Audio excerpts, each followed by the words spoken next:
Today's episode of the Unofficial One Piece podcast is sponsored by Collecticon, your source for Mega House One Piece merchandise. Check them out at collecticon.com/One Piece.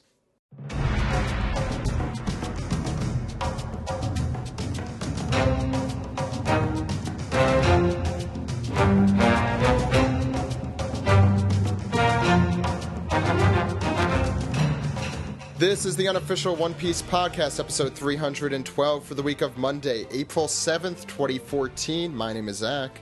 And my name is Ed. And my name is Steve. On today's podcast, we have from Anime World Order and Otaku USA, we have Daryl Surat joining us. Hey, Daryl. Hey guys, how's it going?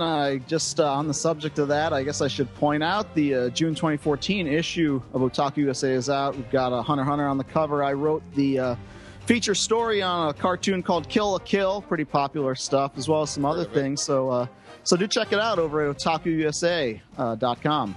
And I'm also proud to announce that I actually released a new episode of my own podcast over at Anime World Order, where we actually did talk about some new anime for a change. Thank you. Things released within the last year. I know normally that's beyond our capabilities because unlike what's going on over here, we wait till things are over before reviewing them. I estimate it'll be about another 15 years before we do our One Piece review at the rate it's going. It might be a few decades from now, yeah.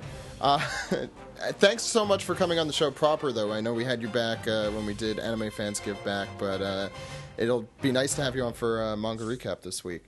Yeah, sure, no problem. Glad you decided that you needed a person who could waste your time in a little better fashion than you guys who are the masters of doing so for all the we always the love thousands in attendance. We always love hearing from people with people who aren't on the show all the time who love One Piece and like to talk about it. So it's always good to have new voices on. That's true. We have the same voices every week. We also have very special guest translator for One Piece in Weekly Shonen Jump. We have Stephen Paul. Hey, Stephen. Hey, what's up, guys? Not to be confused with Steve. We've got Steve and Steven. Each of you sound off, so Daryl, you're new here. So far, we have not had any issues with that so far. Wait, no, I think there are issues, and the people are confused, and they're just too embarrassed to speak up. Well, Daryl, I will give you credit. When Steven was announced as the transfer for Viz's One Piece, a few people did congratulate me, and I was like, no. But that would be pretty cool, right? By process of elimination, the voice I'm hearing is Steve, not Steven. That's right. Pretty soon they'll start asking me for drawings. No, they'll start messaging Steven and say, "Hey, what do you think of WrestleMania?" Oh God. Now that we've pieced that all together, can you draw Mario and Luigi getting married by Obama? No, wasn't it? I will not do that because they're brothers. Well, I guess you don't get much supernatural commissions then.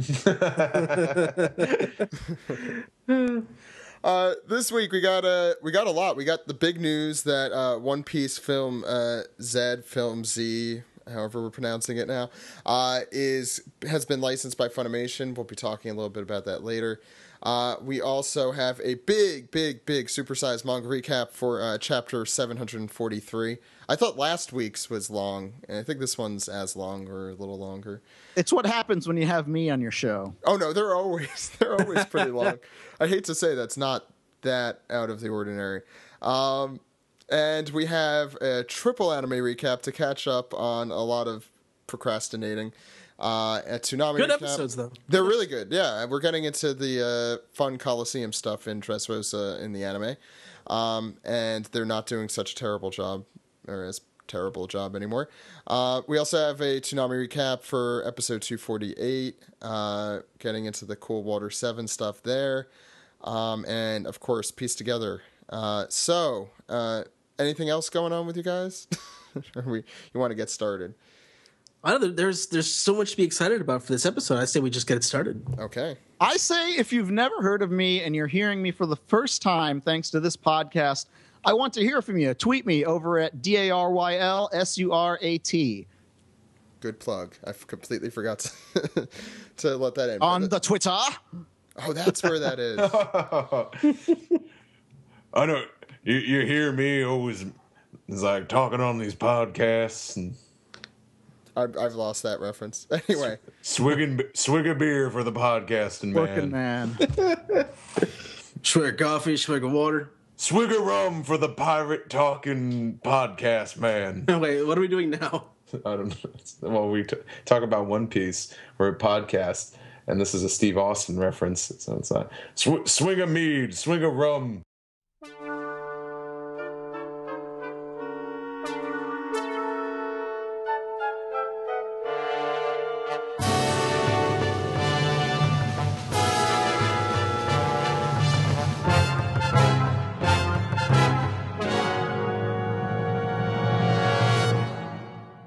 this is the news segment, and there's not too much to go over. Remember, check out the site at onepiecepodcast.com for the latest news. I'll just go through some news pieces quickly you could find on our site.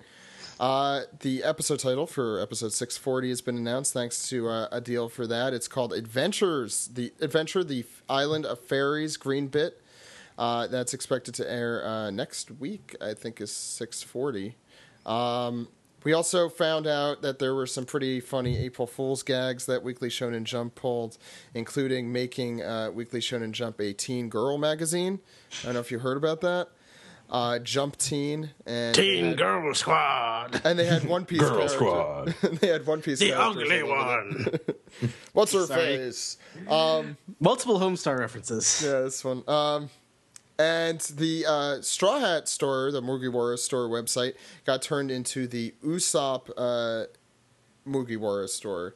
And it was all about Usopp, and there was the 100-ton hammer thing, and Adventure Diary, and Candy, and whatever. Check out more about that on the site. It's a lot of fun, funny stuff.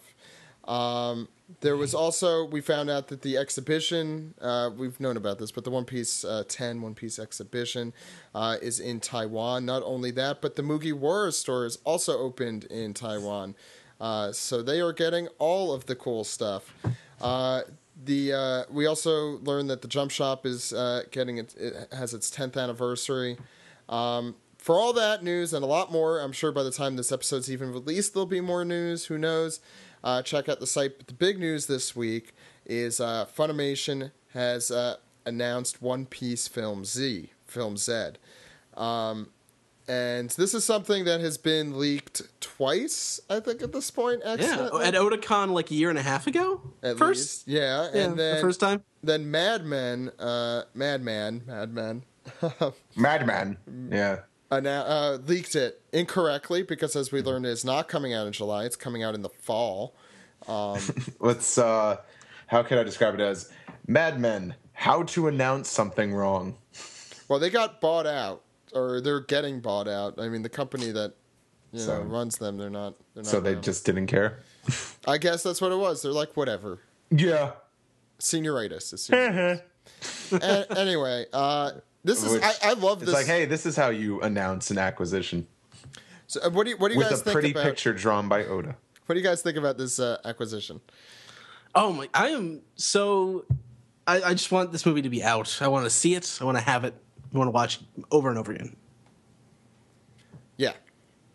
I think that's how we all feel about it. Isn't it? I mean, I'm definitely excited. It is kind of unfortunate that we're getting a movie that's now like Strong World. Like, yeah, it's further ahead, but we're pretty close to Thriller Bark. Here, it's just time skip ahoy and all that jazz. I mean, hell, this stuff even has kind of plays with canon a little bit. Definitely. But, while that's kind of sad, I'm not one of those people that says, no, but we need to far ahead of the DVD releases.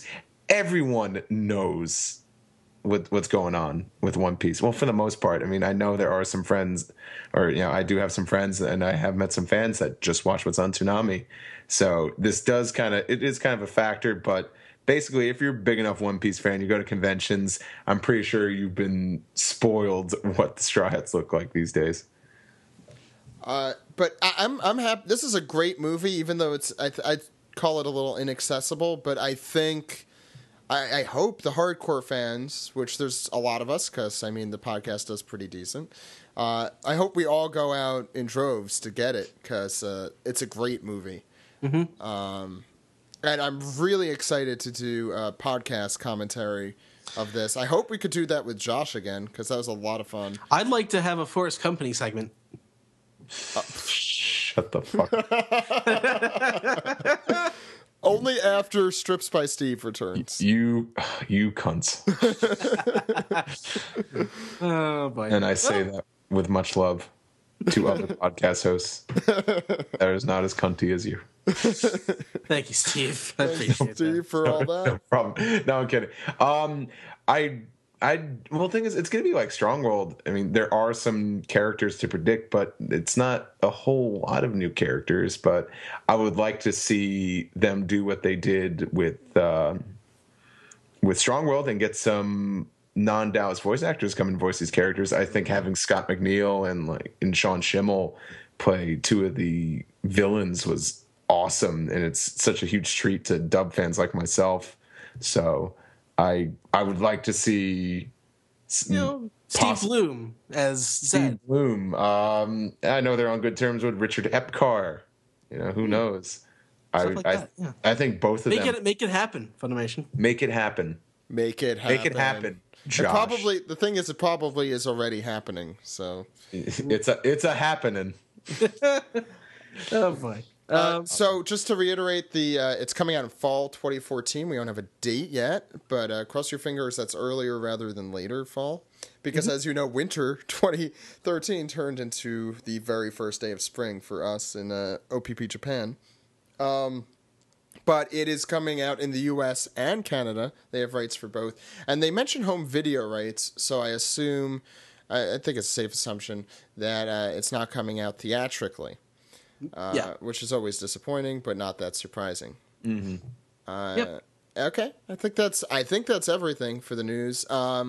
Please send in your thoughts about who you want to see in One Piece films, Zed. Voice actor wise, what you hope Funimation will do with it, and we'll pass it along to them very loudly if you have good ideas, like what kind of extra features or whatever.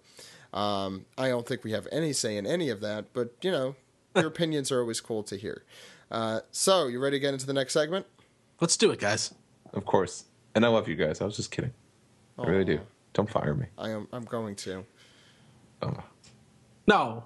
No.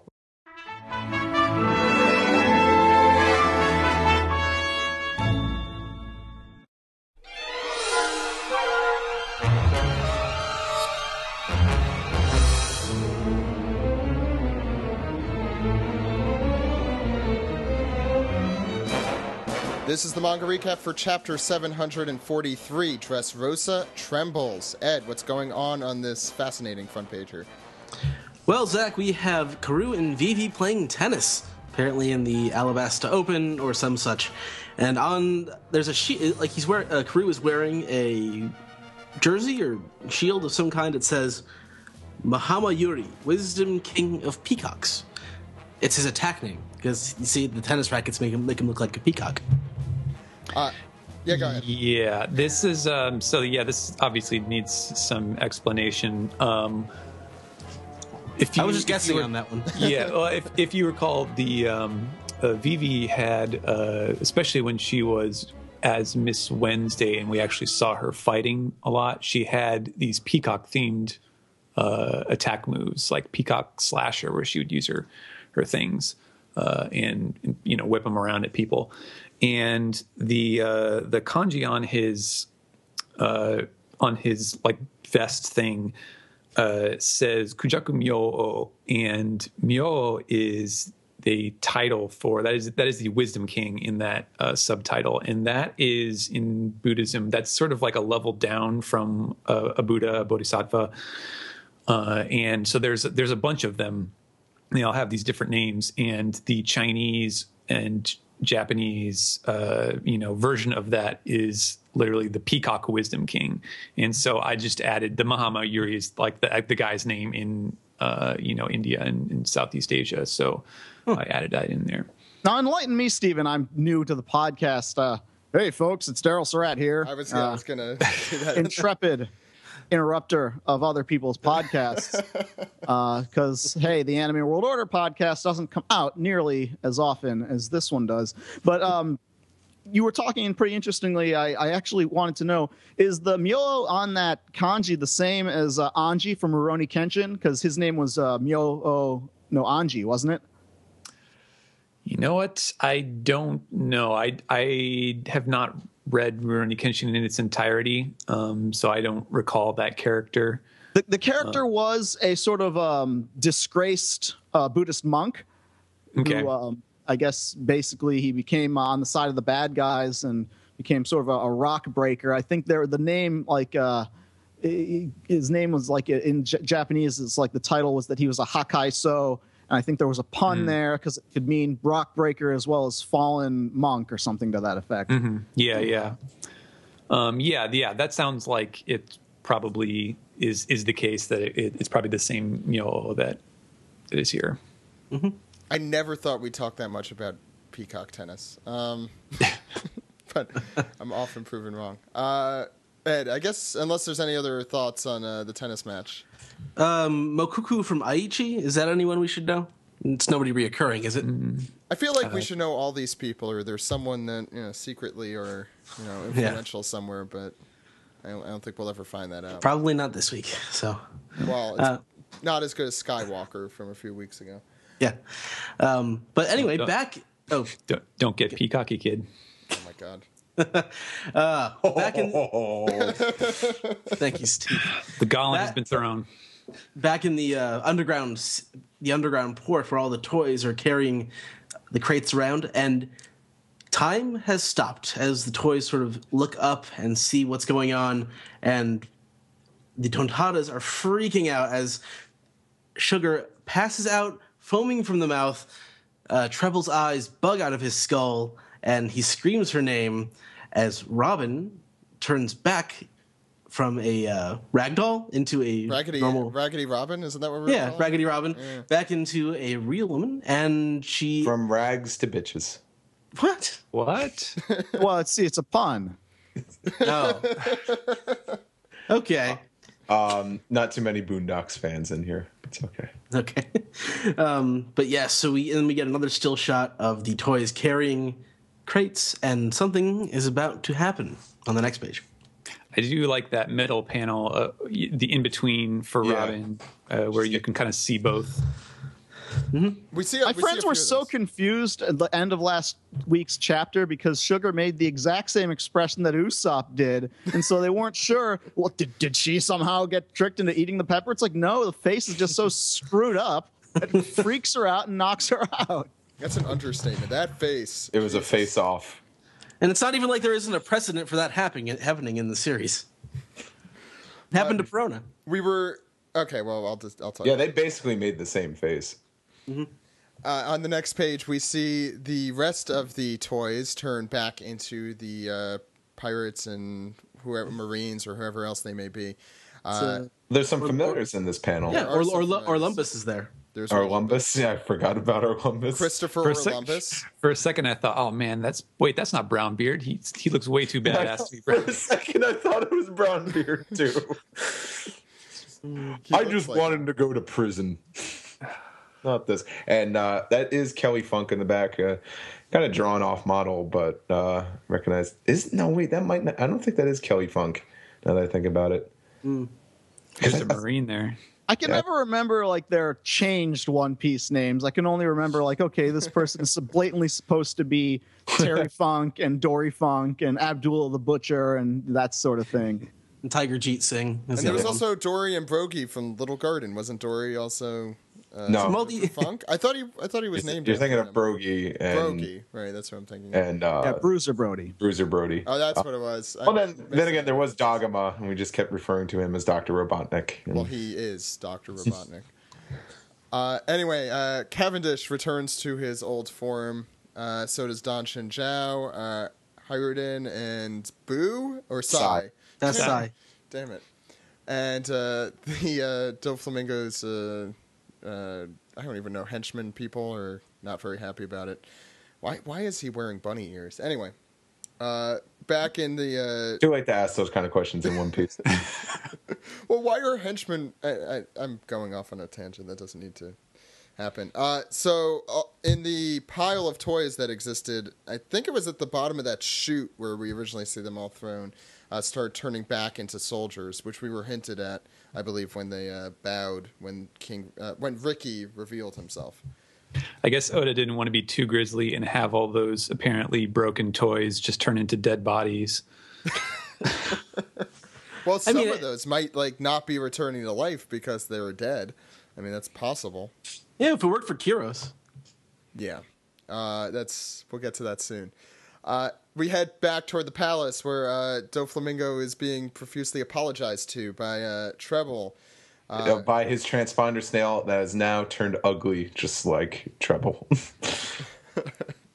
Yeah, the thing is, it has the characteristics of Doflamingo, but it's having the reactions of Treble, who is explaining that Sugar has been knocked out. Doflamingo, I really like this panel with the transponder snail in his sunglasses, saying, "What kind of sick joke is this? What's going on?" And I didn't even notice that the transponder snail was being reflected in Doflamingo's glasses until you just pointed it out. Mm-hmm. That's okay. Little attention to detail I pay. Yeah. No, that's okay because for some reason I couldn't figure out what it was in his sunglasses till Zach just said it. Because it's got tears. It's got the tears reflected as well. I was just seeing a circle with other circles in it, and I'm like, well, it's not Eneru. Now who shows up?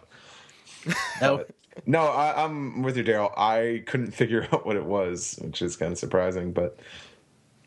And we find out that all of the servants of Doflamingo have been turned back into humans, and the curse of the Hobby fruit is being undone. It's great they already have a name for that curse, even though they just found out about it. But it's the curse of the Hobby Lobby.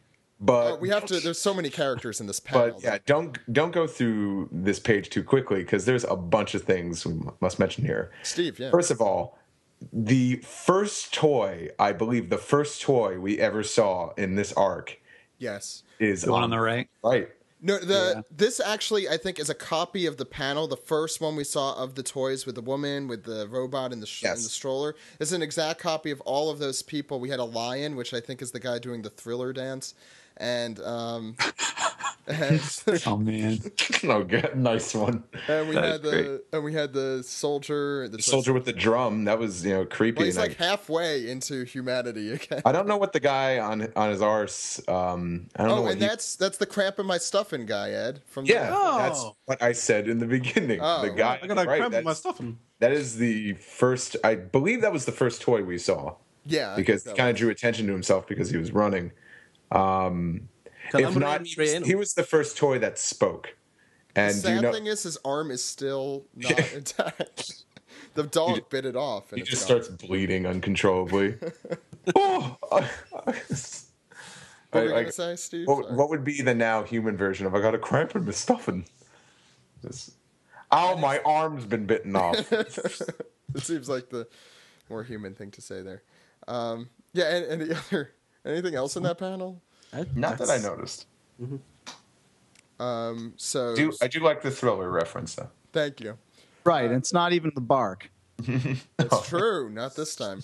Although, didn't they do a dance there, too? They did. Yeah. Mm-hmm. Steven. Well, speaking of familiar characters, we get One Poco the dog, who is in the middle of his signature call when he turns back into his human self, Milo, and he has his name written on his shirt, which is a little weird. Yeah, right. And his wife said, "Oh, how could we have forgotten you for all this time?" And he says, "That's how the curse works. I thought I would spend the rest of my life as a toy. So thank you for explaining everything, exactly how this works in 2 panels."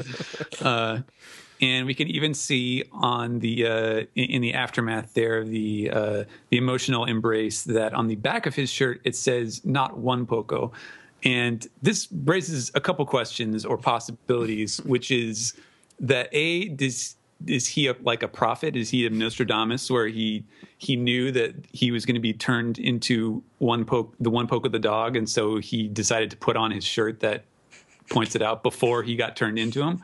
I think maybe Or- Sugar is just vindictive. Yes, He saw you at the exactly. shirt and said, "Guess what, Mister Not One Poco? I got news for you." Yes. Bam. Yes. It's got to be one of the two. That's why I wish I owned a T-shirt that said "Not a millionaire." Then you get turned into a toy millionaire. Yeah, we Turn into son the of a bitch. Monopoly Man. Yeah. that, or Steven. you'd have to join the Millionaires, that awful girl rapper group.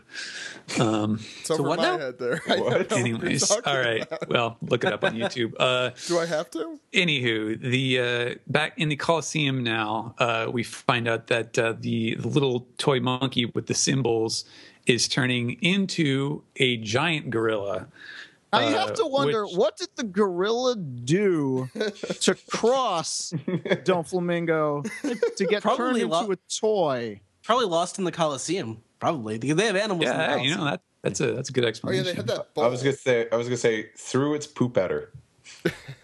Or is that just a chimpanzee? Then if he was a former Coliseum contestant, then that's why he just comes back to the Coliseum to watch in lonely envy at all the other guys that still get to fight, and when he was turned into a toy. Well, I don't Wow, mean to we spoil really else- why made would he sense be out of there? that.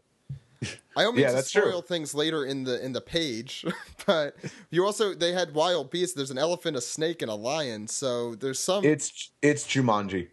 and a giraffe is in there too. Oh yeah, I guess that's what happened. yeah. Imagine having to be the 9 or 10-year-old girl who has to lay hands on the rampaging lion.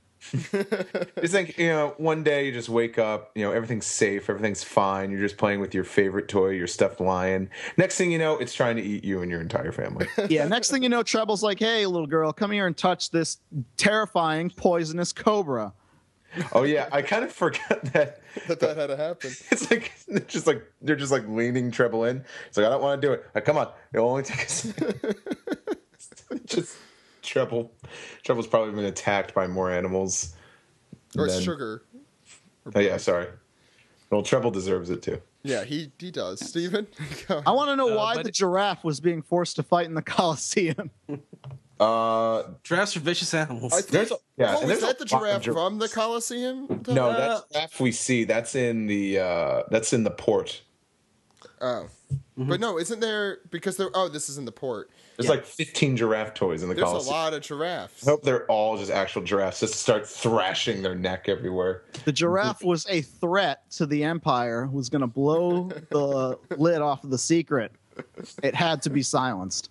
I think Oda is just obsessed with giraffes. Steven, I don't remember what we were talking about, but yes, it's not just the Coliseum and the main city that is being affected.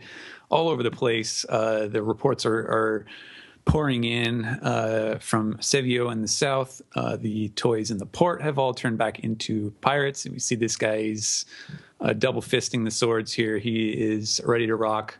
The giraffe is roaring, I guess. What wasn't this guy the pirate holding the two swords? He wasn't a toy, wasn't he? In a previous chapter, he was being forced to work.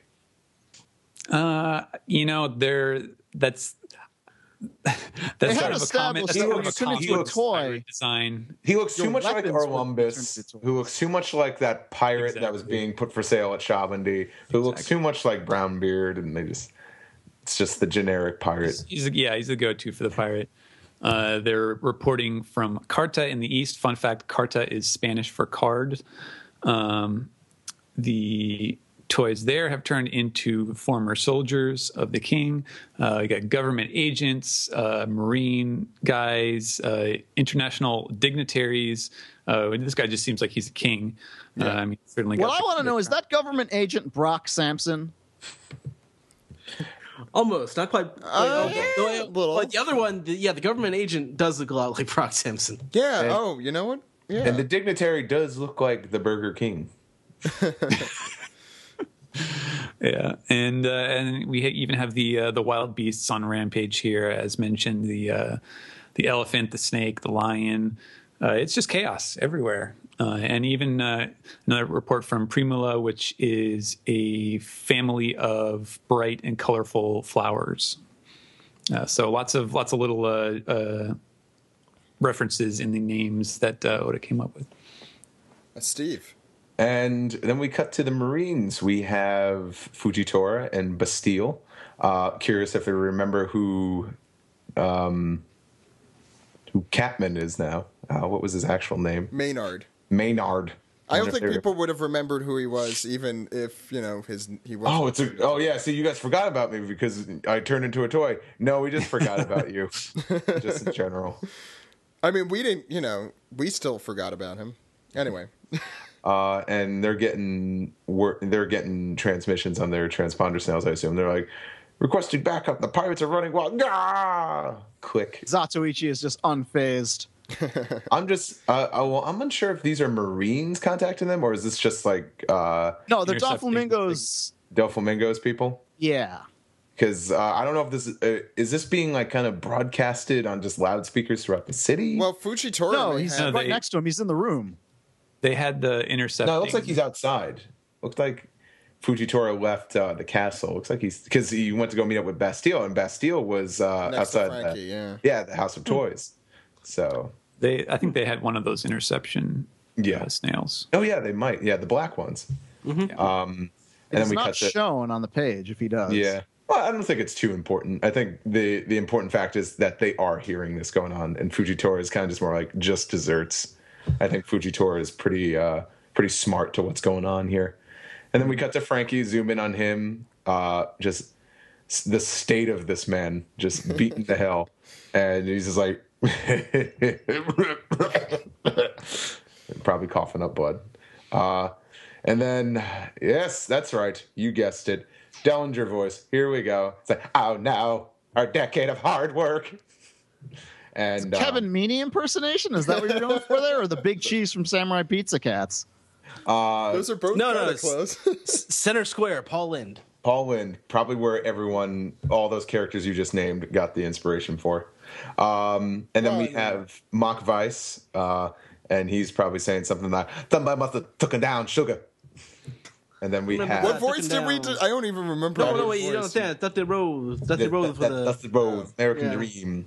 Had the list, top like this. I love that these are the three people that have voices, and they're all together. And Steven's translation pretty much all the more encouraged me to talk like that. And then, of course, we have Senor Pink. I think he wants you to do it, Steven. I want you to do it, Steven. Oh, that pathetic pint-sized pipsqueak. I only hope she's not hurt. Senor. Okay.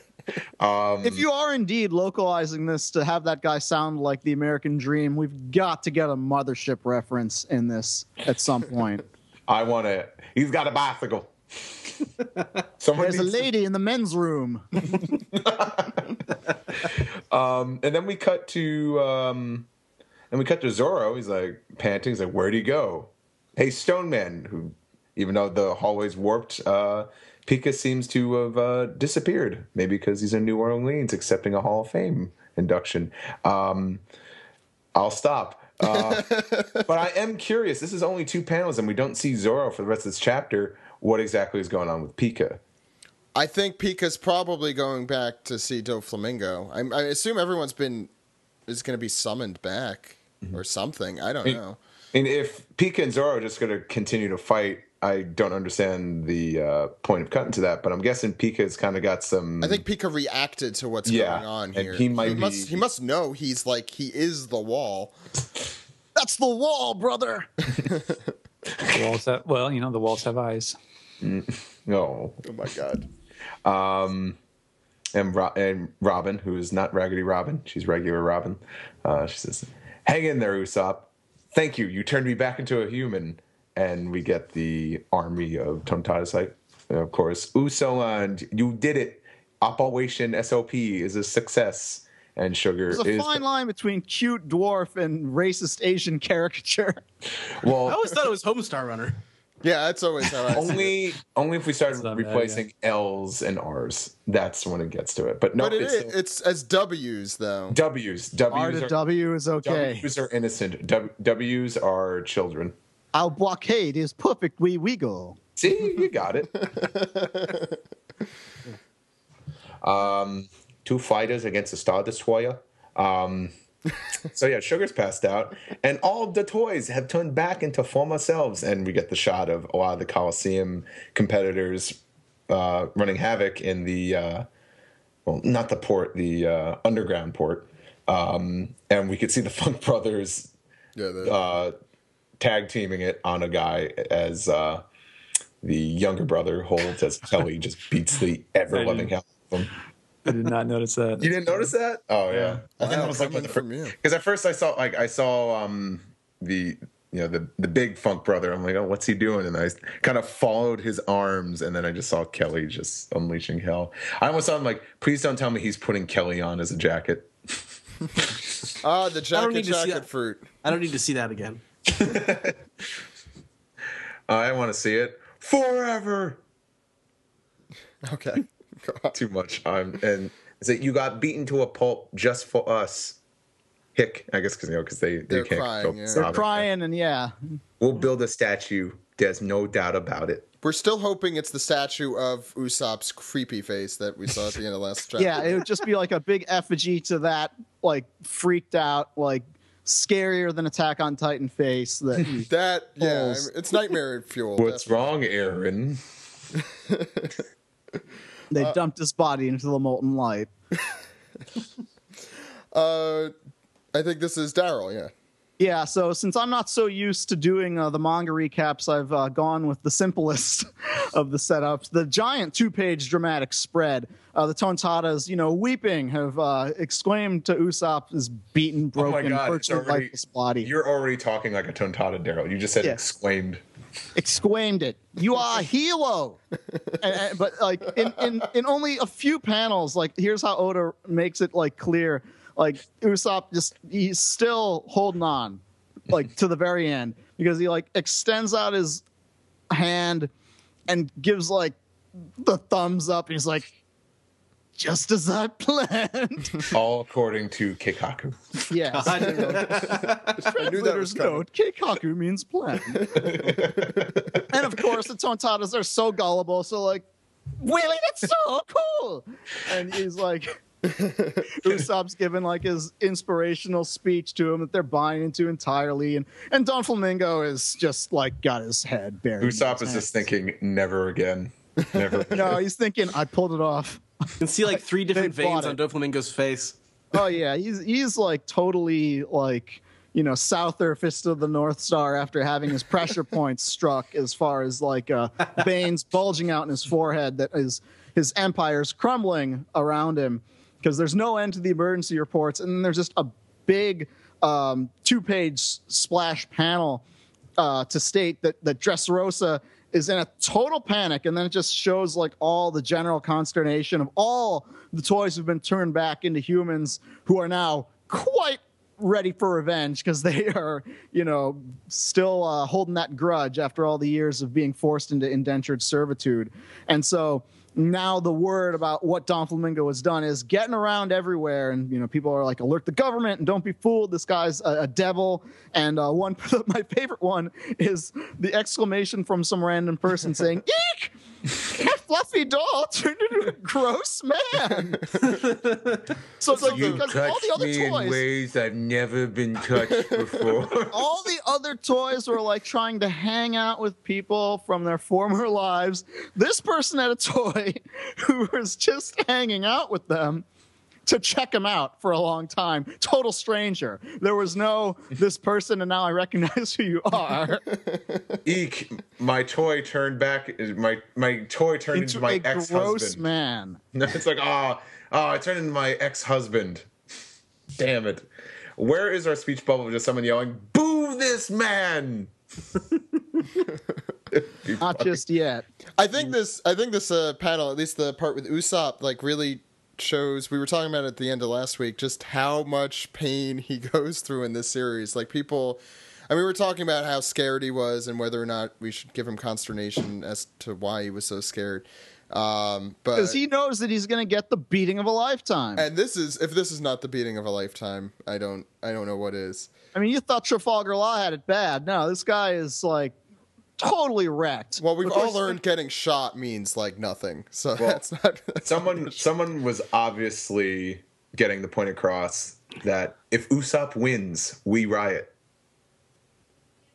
I agree. Wyatt? Wyatt? Oh. We Wyatt. Wyatt. They're tontatas. Yes. Yeah. If Usopp wins, we Wyatt. Ed. Okay.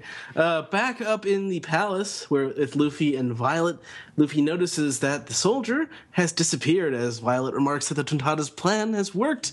And we see the one-legged man running off into the distance, and Luffy's like, what the hell?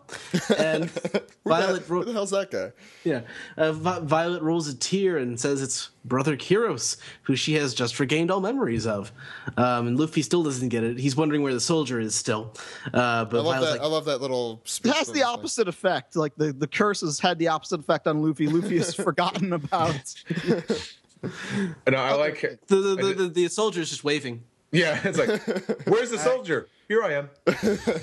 I'm in your memories. Inside your heart. So Violet says that's him, but Luffy's like, that's a human. Come on. I know what a toy looks like. Yeah. Violet continues. All of the toys in this kingdom were originally human, and when they got changed, everyone lost their memories of them. That's how crazy Sugar's powers are. But now that Sugar has been taken out, all of the memories will be returned. And Kyros is the former commander of the Riku Royal Army. Kyros. And he hasn't missed a step.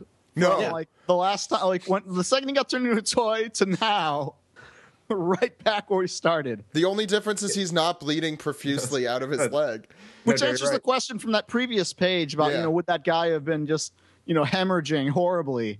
I guess being turned into a toy cauterizes all wounds. Well, But, that's the positive Daryl- about that. Daryl, hate to correct you, but he is missing a step because he is missing a foot. So Bad joke. taking half He was as many missing that steps as step he used to. before, though. That's true. He was missing it. I do feel like the animation directors are going to have a challenge making Making this guy actually, run. making him look cool and Pogo not style. just- Oh, wait, No, isn't he he's doing... got to jump really powerfully with each leg, such that he only moves in one axis. I thought he was using Skywalk. I mean, that's what we saw him using as a toy or whatever we're calling it. Yeah. So I think that's probably if I had to guess, that's what he's doing. Well, that probably also, that saved everyone a lot of excruciating. How am I gonna make it seem like he's walking now? But the question is, does he still have his roller skate? He might have learned Skywalk after he was turned into a toy. It's possible. I Because mean, he had to adapt. he also was freakishly strong from what we saw. I mean, he won 3,000 fights, so it's possible. give him his roller skate back and some ski poles and let him go. It's become extreme roller derby to defeat Doflamingo. Okay, Violet continues to explain he was the greatest warrior in the history of the Colosseum. Luffy's like, oh yeah, the statue guy, a noble spirit and bigot's the smallest man. But he's also Rebecca's I true like that. father. Yeah. How many times have we said "embiggen"? Not as much as damn we've said show. cromulent. Yeah, that's... I think mostly Ed has been the one to say both of those.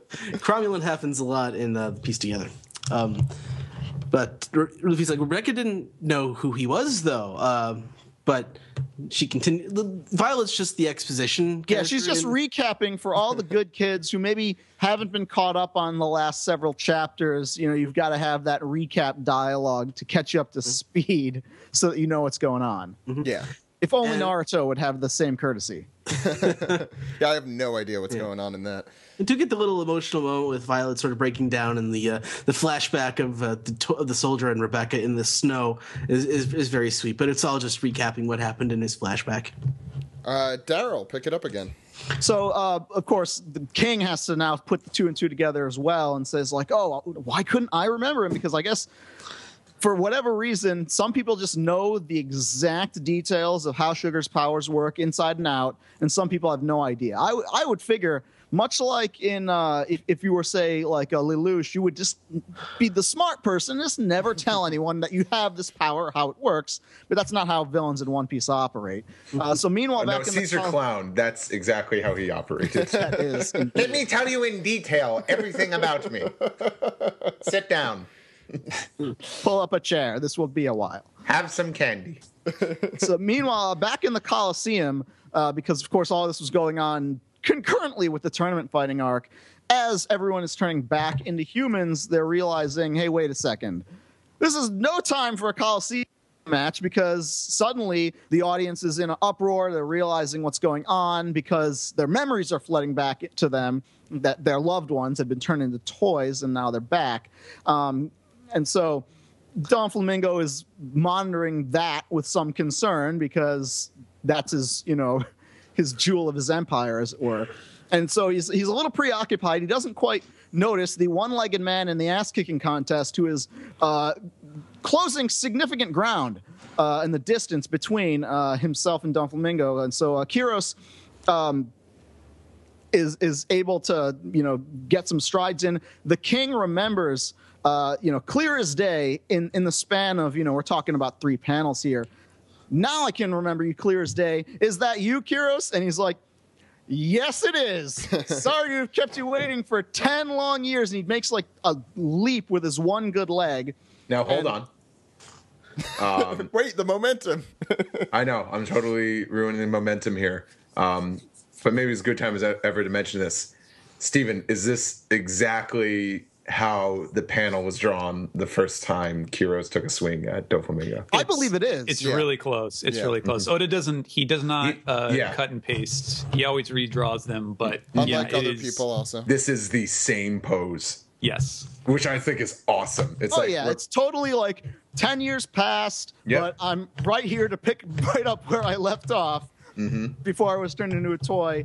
Mid-leap, sorry to kept you waiting for 10 long years. He gives him the flashback just to say, like, when he was first turned into a toy, and he tried to explain, it's me, Kyros, to King Riku, that he just couldn't remember who he was because he was turned into a toy.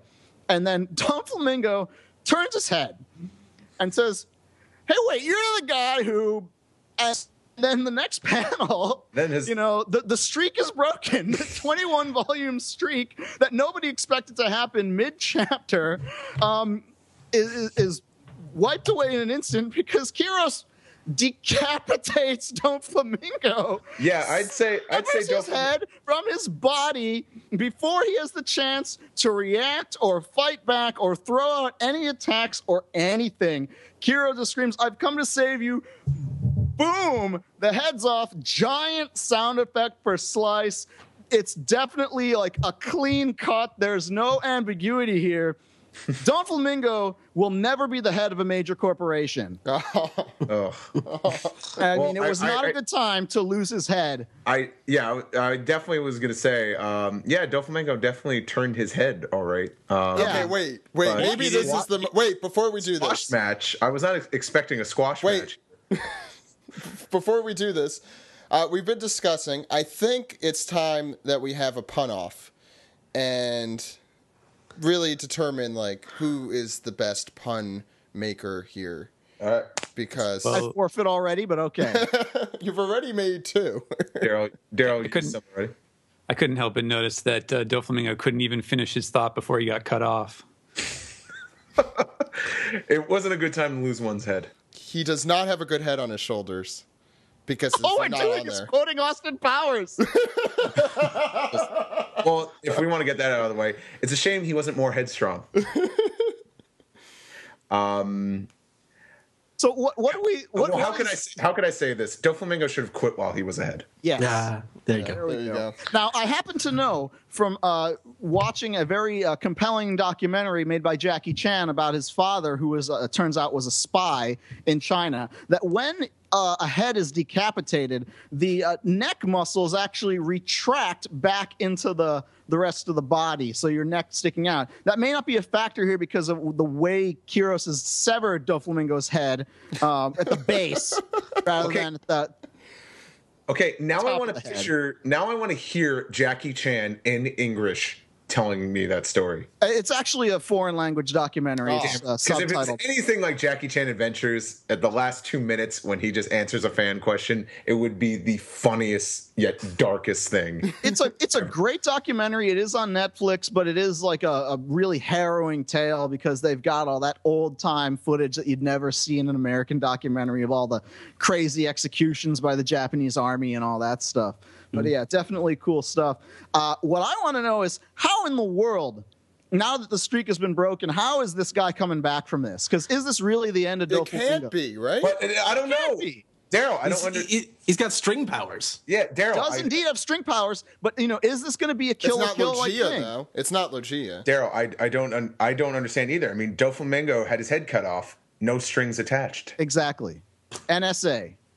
Well, there is one person who is alive and conscious on this page that could do that. That could explain it. That's good. I didn't think of that. Wait, I need to be caught You got to piece it together for the rest of the peanut gallery. Trafalgar Law. Law has the surgeon power. Law does indeed, and the question is what incentive would Law have to save Doflamingo, given that Doflamingo just shot him, beat him up, took him prisoner? Yep. And they have a haunted past or whatever you call it. Yeah, well, the only reason I can give is that Doflamingo is cooler than Teach. There, I said it. Well, I think it's possible that there is, it's not just that they have a score to settle in the past, but that there could be some sort of unfinished business. We don't know what, for example, we don't know who or what the deal is with Corazon, or who we assume is named Corazon. We only know the name was Cora in Law's sort of thoughts of that one chapter, but we don't know if that person could still be alive and be held hostage or something. There could be, there's a lot that is unexplained about the backstory between those two guys, and it's hard to say, with any certainty that Law just wants to see Doflamingo die versus having some other slightly more complex plan for what's going on. Now, let's take this at face value. Suppose that this was in fact the last we ever see of Doflamingo. Right. Would this be acceptable to the people that this part-timer who is not really on the main roster, so to speak, has jumped in and done a run-in and broken the streak? Oh, Daryl, you fit right in with with the standards I've set for being a podcast host. I will say this, man, Kiros really he changed the equation. No, I wouldn't say the equation. Problem. Can I say it? No. Well, he definitely changed the stereotype of a one-legged man in an ass-kicking contest. Yep. There you go. I think we should save this discussion for when we finish the chapter. We're almost done. Yeah, this is kind of more like a discussion that, okay, this is where it's like now to talk about what's happening next. Yeah, so I'd say we'll save that for the end. Yeah, we only got about we got two spreads left, and they're very big and a lot happens. So Stephen, why don't we continue? So yes, we see that was not an illusion. Doflamingo's head is rolling on the ground here. Everyone is in a panic. Luffy's like, "Whoa, he's dead! Whoa!" Mingo's dead. Yeah, he's. I think he's like part excited and part just like blown away. But meanwhile, at the end of the hallway, Gladius and his troops have arrived. They, we knew they were on their way up to see Doflamingo. And they see them, so Luffy's got to jump in there with Violet. They're shooting at him behind him in the hallway there, and he's got to jump in and save Law.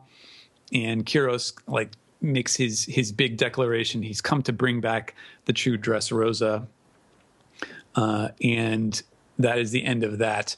We go to the Colosseum, which is obviously still in a huge panic.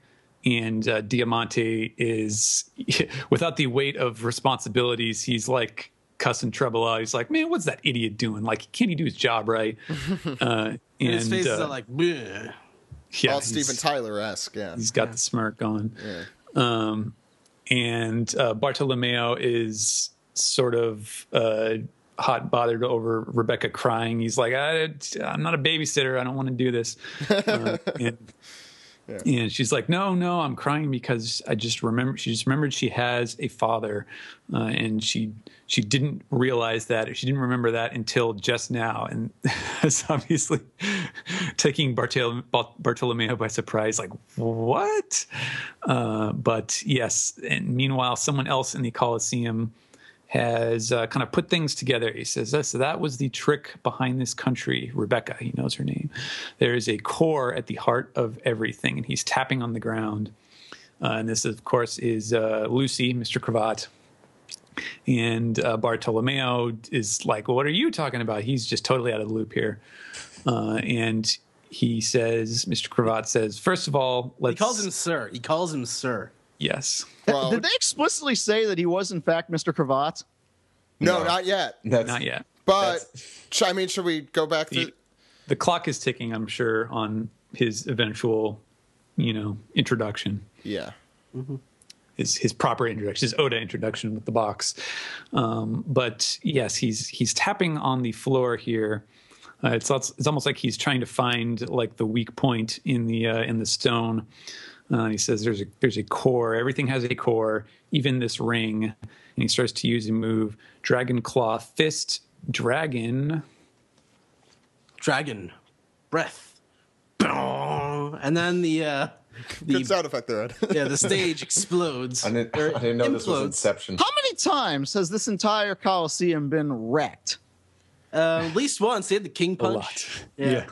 That's the one that just But happened. to this extent, I think we can say this. We're not in Dragon Ball territory yet. No, not yet. Not quite, but The planet will be destroyed in 5 minutes. Keep going. I'm talking about before all that crap. No, I know. He's talking about the Tenkaichi. No, I know. Yeah. I'm just. and we see another battle gorilla in the stands and also a battle giraffe in the stands. I assume it's the Is there a same battle giraffe? Yeah, he's on the left, in the middle. Left in the middle. Left in the middle. Left in the middle. Left on the in the middle. Yeah, right above where. there, He means it's relative to the page on the 2-page splash, at the top left of the, Wait, It's like a battle from the top on the left. No, It's Diamante. That's Diamante's hat. Yeah, a giraffe would have more spots, not stripes. Is that a hat? Yeah, that is a hat. Yeah, Wow. Diamante's wearing the hat. You can see his head there. Oda's art is very busy at times, especially during action sequences, and this panel is kind of crunched off into the corner and makes it a little tougher, especially when you're reading on the tablet. Maybe he Diamante shouldn't be is wearing a falling. giraffe hat. He's falling and he's looking up at Mr. Cravat, who's kind of still has some stability. He's on some solid ground. Wow. I just now understand how that panel works. It took me a while staring at it. So a single blow from Lucy has sunk the ring, yells Gyatz. And even Burge is freaking out. There's no foothold for him there. But Mr. Cravat, Lucy declares that it is time to win because he has business he has to see to. Steve? Well, no, that's actually Koala. Yeah, For a second there, I thought it was Dellinger. it's not me. Steve, you look so effeminate. It looks so cute. So Koala It's says, Koala making the same face she's made so far since returning. Ever. so now they're going to get hacked. So we're heading underground. And, so I no more. like Hack freaking out there over the transponder snail. What the hell is going on up there? What's that gigantic noise? Yeah. So apparently he is quite notable for causing a ruckus. So yeah, that ends the chapter. Thoughts? I guess Daryl, we'll start with you. Well, we're definitely coming up on the climax of this arc. I have basically fallen way behind on One Piece until I got my Shonen Jump subscription once they went digital about a year ago. And that was about when this arc began, and we're finally starting to see the light at the end of the tunnel. Everything is coming together. All the mysteries that they sort of set up for this particular arc anyway are finally starting to be paid off. We're getting some big developments here. A lot of stuff going on, a lot of characters. I have to confess, I didn't know who nearly as many of these characters were as I was reading it, just because, the way One Piece works is that you just drop in and you get immersed in all the madness, and you just get swept up in it. You know, to the fact that, like, you know, I don't even know if I remembered Mr. Cravat from way back when. Was he one of the Baroque guys, or like? I can't remember. Well, I'm trying. So, which parts have you skipped? I saw everything up through Alabaster, and I was reading through Skypiea, and then I skipped to like Thriller Bark and some of the other ones. I think I read through Water 7. So I, you know, there's bits and pieces. I jumped around, but I've read good bits of it. It's just, you know, there's bits that I was not sure about. Like, am I supposed to know this guy? Yeah, Is this someone coming back? He's a man from Luffy's past, I guess. But we've seen him in... Luffy has had a flashback between Fishman Island and Thriller Bark. We had a very large war happen, and after that we had a flashback. To put 2 and 2 together there. Okay. Yeah. But, no, yeah, so I guess any other thoughts on the chapters? Steven?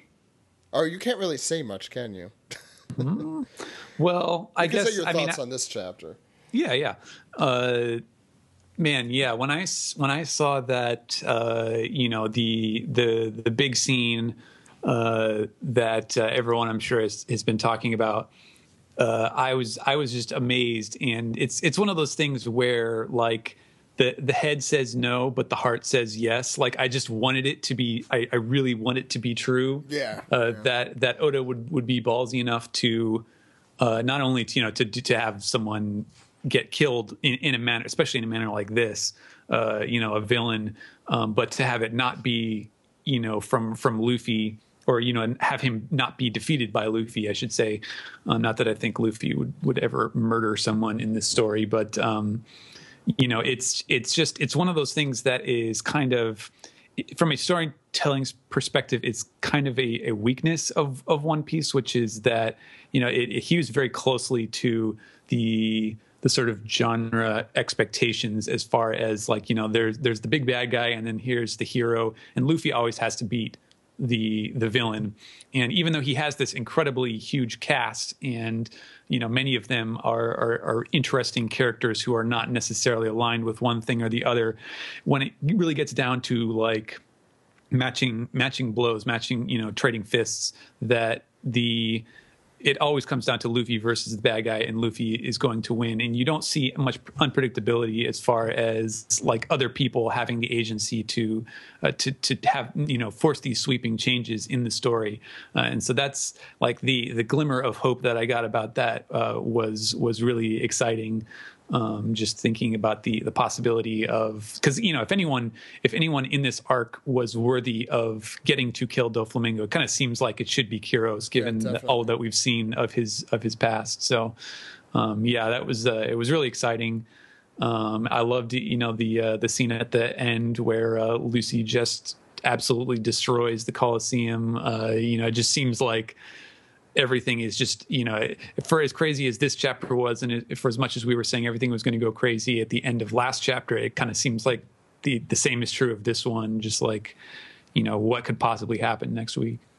I'm kind of two minds. Like, I agree with you. I just wish that it maybe wasn't Doflamingo, just because I think he's probably one of the best villains, if not the best villain in the series. Too, yeah. Like, I would.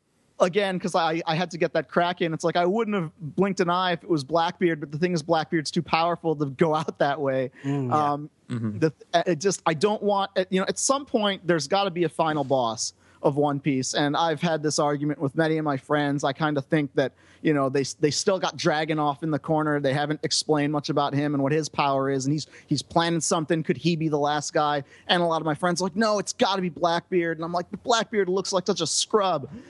And Doflamingo at least looks the part of a major shonen anime nemesis. Yeah, you need to go back and watch the war arc. Oh, I watched the part with him versus Whitebeard. I did watch that. I think he gained a lot more legitimacy just in that arc. It's general. It's purely character design that bothers me. With Blackbeard. Well, they're changing it soon, presumably. Well, they changed everybody else's, so hopefully. All I know is that he actually has a beard now, presumably. So I mean, hopefully he has, like, the lit wicks in the beard. That'd be awesome. Like the real. Oh Blackbeard yeah, like did. the real Blackbeard. I know what you mean. And I mean, of course, like Sakazuki or Akainu is bound to be a major boss. But I mean, I agree. Doflamingo is definitely one of the most interesting characters in One Piece. He has a really I don't think I'm curious he's what's dead. going to happen. No, Going He's out got on the a- Jesse the Body Ventura superstar Billy Graham aura of him. I mean, how many of you guys do think this is it? That's what I assumed. I think it's got to be a fake out because One Piece does lots of things, but this is just so Not one of them. not one, and now it's so like editor controlled. I would be very surprised if like all the powers that be would give Oda that level of leeway. Much as I think it would be the love to see opposite, him if have it. anything. I feel like the editors would be the ones who would who would be pressuring this to happen, and Oda would be. I know. Well, I don't know. It's exactly what Steven said. From in my opinion, this would be awesome if this would be the way. Awesome and terrible at the same time. Right. If this is how Manic it happened. depressiveness. Right. Exactly.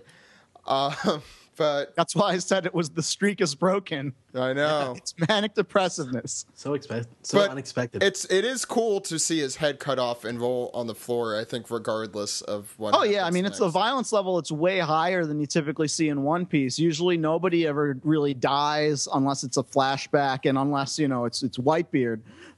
Very few people are permanently taken off the board. And only been two, let yeah. alone in this sort of fashion, most people when they're shot tragically in a flashback, it's off panel. And it's as Steven said, the only person who's cut off any heads before is Law, and he could just reattach them pretty easily. Steve, do you have thoughts on the chapter? Oh, I don't know. Besides, Doflamingo isn't dead. Well, here's why I don't think he's dead. Because taking him out, he hasn't suffered. Yeah, he does need to. Yeah, he's got to hasn't actually have that suffered. Fist of the North Star villain punishment. Yeah.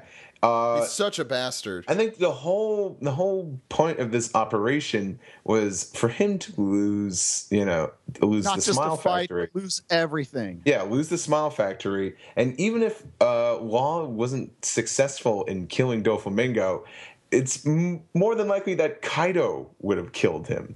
Because he'd be like, you're not supplying me with devil fruits anymore. You gonna die.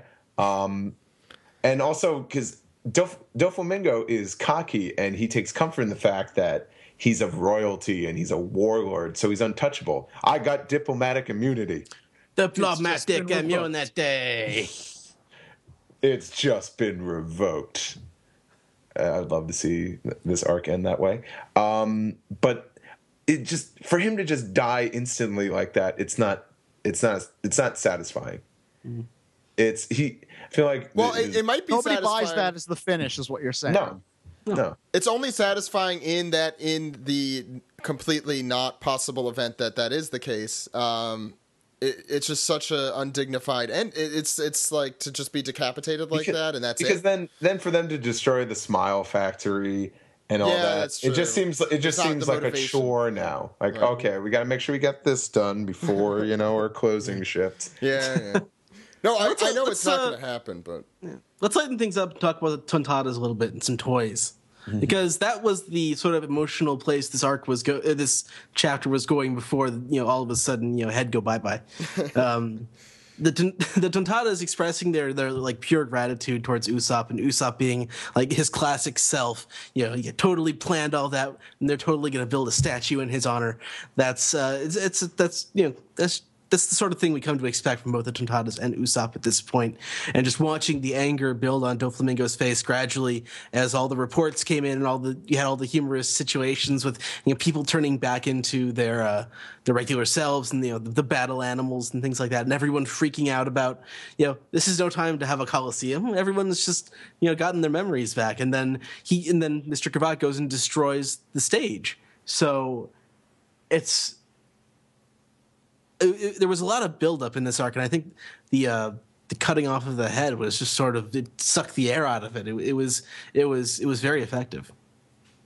yeah, no, I It wasn't like the King Punch where everything sort of built to that, and then the last page of the chapter was like, whoa, holy crap. No, this one happened before the end, and then a big thing happened, but you're still reeling from what you just saw not too many pages ago.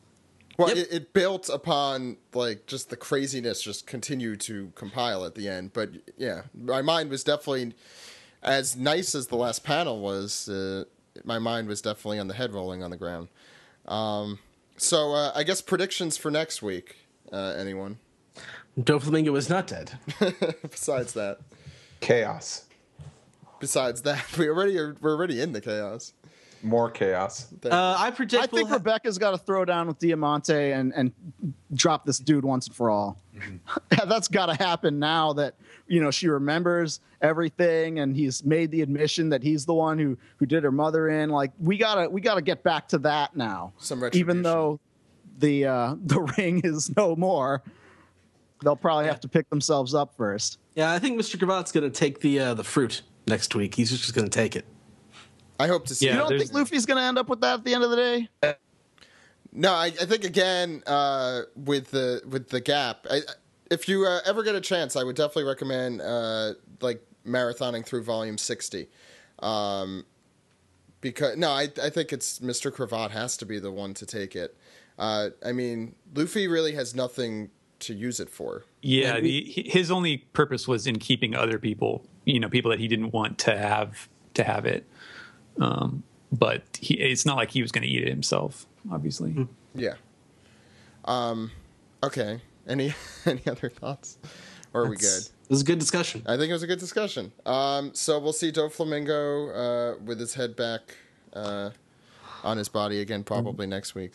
I guess he'll stitch himself. I think it would be more effective if they held off and maybe till close to the end of the arc to reveal that you did whatever.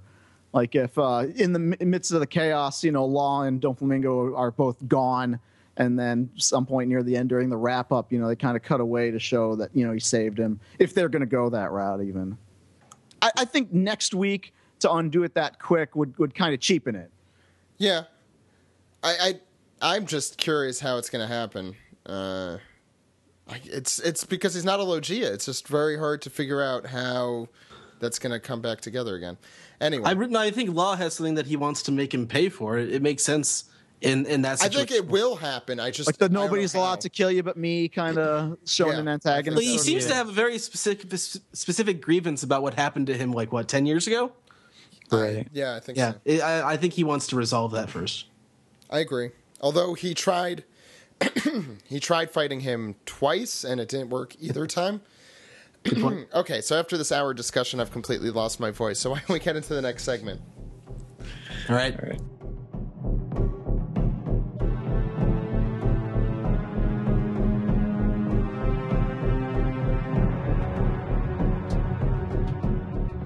Today's episode of the unofficial One Piece podcast is sponsored, as always, by Collecticon.com/One Piece.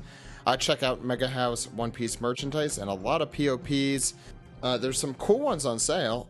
Check out In Stock, the Sanji Z edition. Remember, that's half the price than what we saw at Anime Boston and probably a lot of your local anime conventions.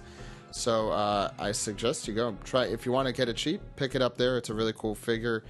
The Robin Sailing Again is also available for under $70, as well as the Goldie Roger Doflamingo. I think it's appropriate. I'm wondering if there's anything you could do to kind of change what it looks like. I don't know.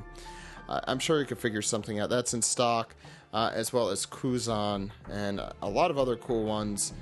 Check them out. Check out Collecticon. Even if you're not interested in One Piece, which makes no sense because why would you be listening to this? They have a ton of other shows to check out as well. So again, that's Collecticon.com/One Piece. With that, let's get back into the show.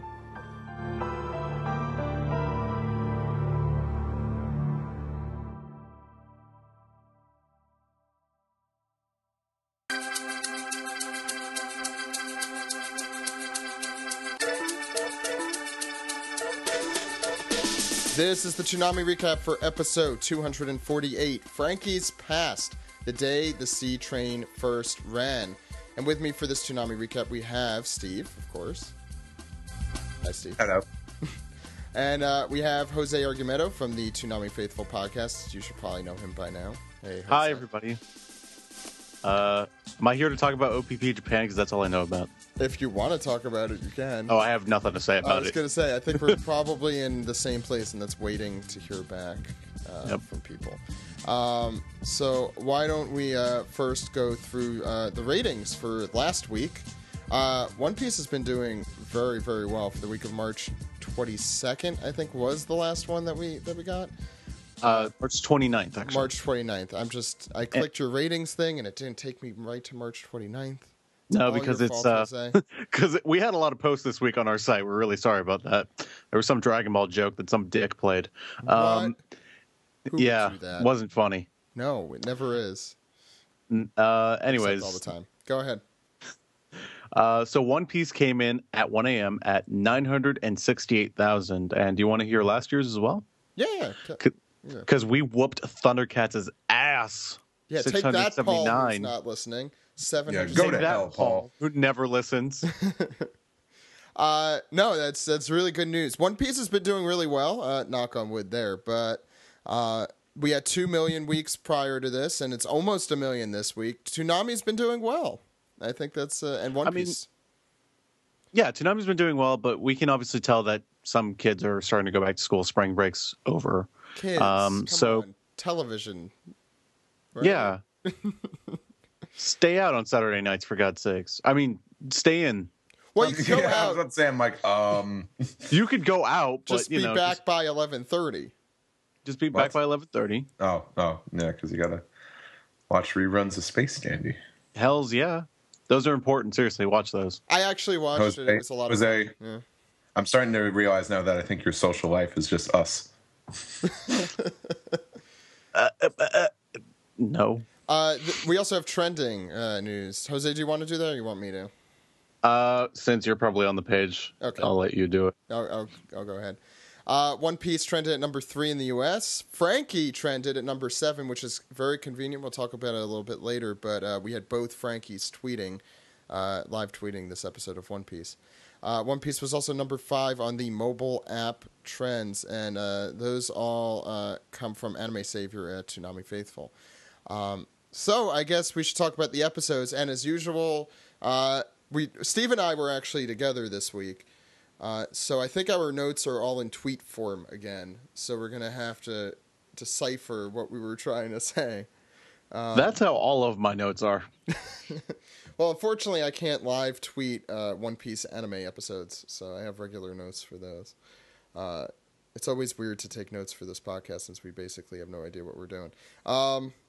So, Steve, I think we started the episode. Well, first off, I want to say I love the new Toonami look.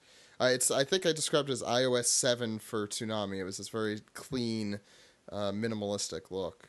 Yeah. The word I keep describing it as grown up.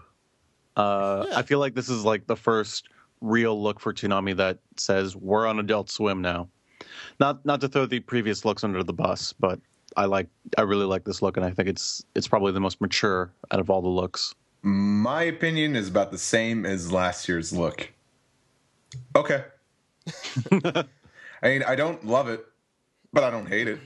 It's like, okay, that's Toonami. I mean, it's definitely the most un-Toonami Toonami look. Like, I'm starting to feel like this is just some. It's like a look for an operating system, like iOS 7 or something. But it's Toonami. It's still Tom. I mean, I love the new. I like the new Absolution bumps. Yeah, the Absolution looks beautiful. Because now the Absolution doesn't look like it's stagnant in space anymore. Well, they had to travel to get where they are to get those shots, man. Took a lot of time. Are they above Earth, or is it just a blue planet? I think it's just a blue planet. Blue planet. They've been to Earth before, very briefly. I think it was during like a He-Man marathon. I think it was during the Kids WB. No. I mean, they did it during Kids WB too, but I think I remember it happening once on real Toonami. Not that other, whatever that is. Anyway, I do want to say, Steve, I think you definitely agree. The new One Piece bumpers and stuff are perfect. I mean, we've had a lot of bad ones. The intro specifically. Damn it all. This one was like, I think it's your words. It really conveys the idea of the show. Well, what I first noticed was that they did the total opposite of what they did a month ago when they just used footage from episodes a little further ahead, and they just went way back. Like this was more, I think, some Davy back fight clips. It was them on the ship. No, but it was. I think most of them were from early Water 7. Like, barging into Frankie House and stuff. Yeah. Oh, yeah. There was that, but definitely some stuff of them on the Mary. But I think that's important. It's a show about pirates. I think just showing them on a pirate ship, it's a good idea. So I was totally for that. Plus, we got to see them instead of just Lulu attacking Luffy and Luffy saying "Damn it all," like that does not convey One Piece. Like I know the Frankie strut. The Viz shows get the longer intros because they don't play the openings, but that was not a good choice of clips. Well, I'm pretty sure that, I mean, this is jumping ahead a little bit, but once we start getting those 2-minute long intros, pretty sure we're just going to cut those, and we're going to have custom intros, which begs the question: what are we going to do for credits? Yeah, I think that's the problem. But I don't know.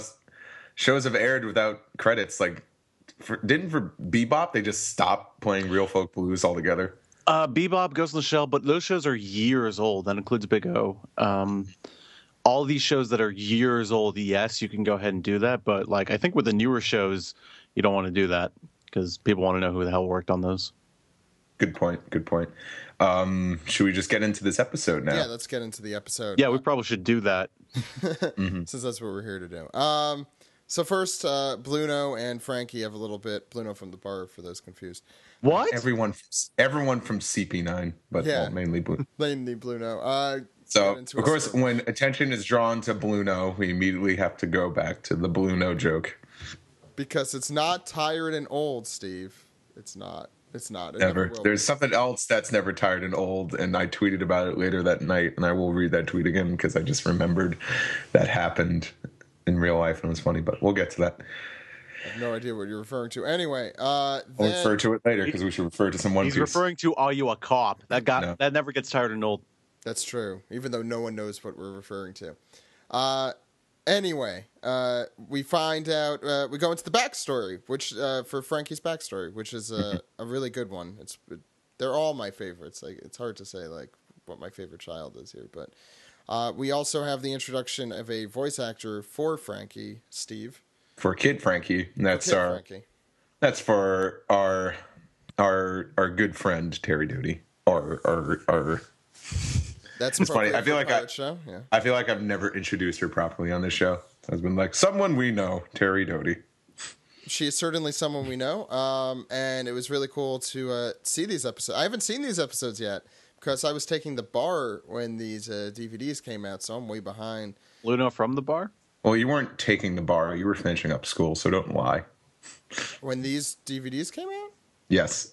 This DVD set came out before you even graduated. Oh, really? Okay. You have a better memory of that stuff than me. So I do. I'll take your word for it. Yes, I do. So, yeah, we have the introduction of Tom and Tom's workers, including... we should be specific, not Toonami Tom, Puffing Tom. I don't think that was going to confuse. That's not his name. How you could get confused watching the show. It's like, wait, is that like the Tom that hosts Toonami? No, considering you're actually watching something visual, and you could see that it is not the same character. Sorry, Jose. It's not a good joke. We have It's a great joke. Icebarg. You mean iceberg? Well, Iceberg was how it was spelled, so maybe that's... Yeah. Yeah, there's a lot of funny things in One Piece that aren't spelled properly from time to time. We have the introduction of Do It with Gusto. I really like that translation. In Viz, it was Do It with a Boom. The original was Do It with a Dawn. Well, if anyone says they should have kept it Do It with a Dawn, they should just be smacked with an Japanese to English translation. Well, it literally does translate to boom. It's an onomatopoeia. It actually is what it sounds like. Dawn, like boom.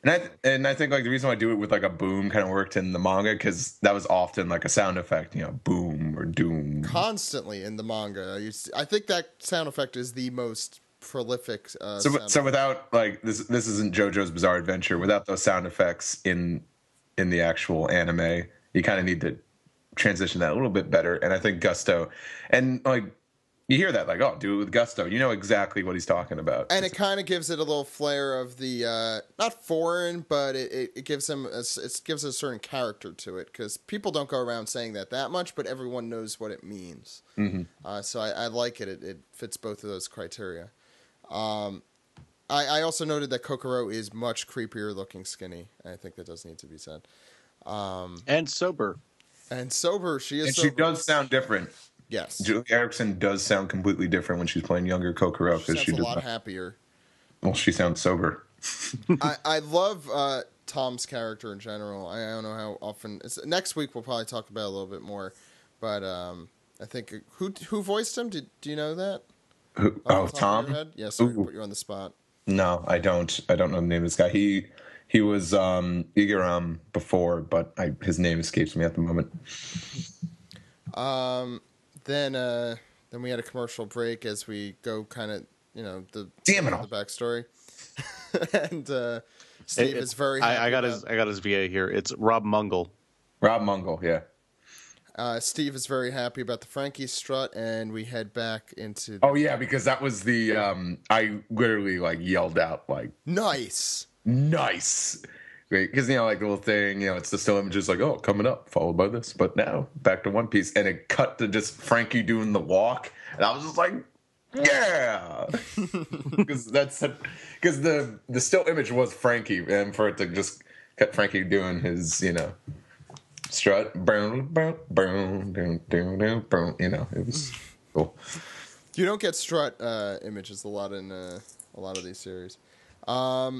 Okay, so next we have what happens next. Oh, we find out a little bit about Frankie's past before this. His parents abandoned him. Steve, if you want to yours. with good reason, you could tell he's just like a half naked kid that just yells and just blows shit up. Yeah. And my tweet was, in all caps, my parents effing abandoned me. I just built a mother effing cannon. And then we have a whole montage of. Is this after?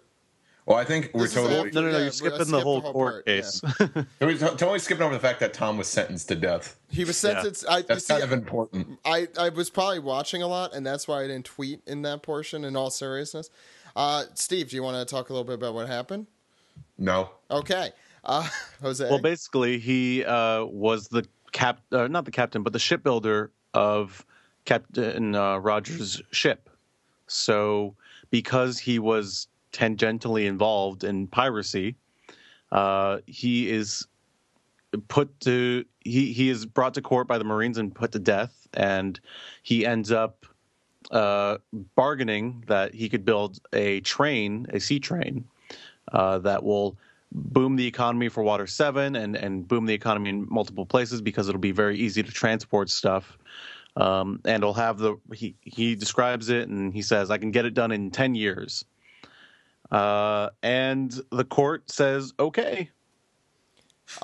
Which is totally illegal, out here. No, it's not like One Piece. Well, in the beginning, everyone was kind of like, that'll never work. And it totally wouldn't in the real world. But This is One Piece. This is One Piece. You could just lay out train tracks on top of the ocean and... No. Slightly underneath it. Yes. And it does work after two consecutive montages. The One Piece fan that doesn't know enough One Piece just schooled me. Crying. No, yeah, that's right. But still, that wouldn't work. That just wouldn't work. Physics disagrees, but One Piece world, it works. But yeah, that's basically his bargaining chip. They ask him if he could also get it to Eni's lobby as well, which I think is a bit of an important thing that we should mention. Yes. How ironic. Because that's coming up. And I think that's about it with the whole court stuff. He pretty much just gets like, all right, you got 10 years, do it or die. So we have two consecutive montages of them building the Puffing Tom, failing, but eventually they succeed. We see Paulie as a little kid waving as the train goes away. We have Mozu and the other Kiwi and Mozu and the other one in the train waving goodbye as the maiden voyage of the Puffing Tom takes off. Oh, and I forgot Yokozuna, the frog, is also part of the Tom's workers, so he's there as well. That's important because we haven't seen him since the beginning of this arc. So we're like, Right. oh, what's with that frog? Yeah, why is the frog back? And Frankie was teaching him how to swim correctly during the montage, I believe. Well, before. Or it was before the montage. Anyway, I think that basically wrapped up the episode. Kind of a high note, which is weird. And it will go down south. It starts out very quickly. I don't know if we mentioned the new ending. Dear Friends started. I think it was last. Started week. a couple weeks ago. This is 2 weeks ago. Started when we were in Boston. Oh right. That's right. Hey, we we love this set ending. Galila on fire. Now to frisk away into the night sky. Do, and then that's the credits. Yeah, we possibly killed all your heroes, and then let's play that sad song. Oh, by the way, the Mary's totally gonna die. Spoiler alert. You forget? No, it's more like, hey, the Mary's like doomed to die. Did you forget about that? Let's have an ending credit sequence to remind you. And let's show it crying a couple of times. No, you see. So the happy episode still ended on a sad note because that's the saddest ending in all of One Piece. Not that there are many more endings left. Anyway, I think that concluded. What do you guys think of this episode? Really good. I enjoyed Frankie's flashback. This is my first time seeing it dubbed, but I really enjoyed Frankie's voice actress, Terry. She did a really good job, and yeah, everybody sounded great. Terry did kind of steal the show because Frankie is such an out there character, and it wasn't like your typical boy voice. I mean, not to really criticize voice actors that play young boys, but kind of there's usually just like, there's just that raspy like, hey, I'm a boy voice, but like Terry, it's just a completely different sounding, It doesn't sound like her either. Like if I didn't know to me it does. time. Well, that's because you're. Well, you weren't there when I was at Katsucon, sitting there catching the rest of like the pre-screening of those episodes. Right. I heard that one line, and if you were sitting next to me, you would just see me squint, be like the Fry meme, just like. Like I knew.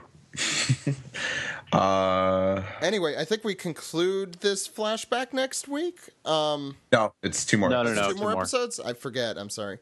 But it's a fun one, and keep watching One Piece. Get those ratings. Keep them up. You guys are doing really well doing that. And tweet every Saturday, 1 a.m. Tweet One Piece, and definitely next week. Even if you're not home, just do it. Yeah, even if you're not home. Make sure to tweet. If you know the episodes well enough, like me, you could perhaps bullshit your way through live tweeting. I think we should also I've done that. Yeah, that's definitely happened. We should definitely also try and trend Gusto, I think, next week. I think that's the episode where that really comes into play. So that's you can have a long shot. And you can have a lot of fun live tweeting. Oh yeah. Just Toonami in general. Like this one tweet I tweeted. So Zach Logan and I have snuck Don't Care, Battle of Gods so many times in our conversation tonight, we just broke out in evil laughter. And yes, we did. Think of the evil laughter scene from the first Austin Powers movie. That literally happened as me and Zach were watching Toonami. It's Battle of Gods. I mean, Don't Care. Anyway. The whole point is I'm just bringing closure because I mentioned I hinted to that tweet before, but tweeting during Toonami is fun and it's very productive, and it gets plus you get to talk to like people you don't normally get to talk to. Yeah. Okay, let's go into the next segment, guys. You ready? Yes. Were we supposed to respond? Yes, and we do it with gusto.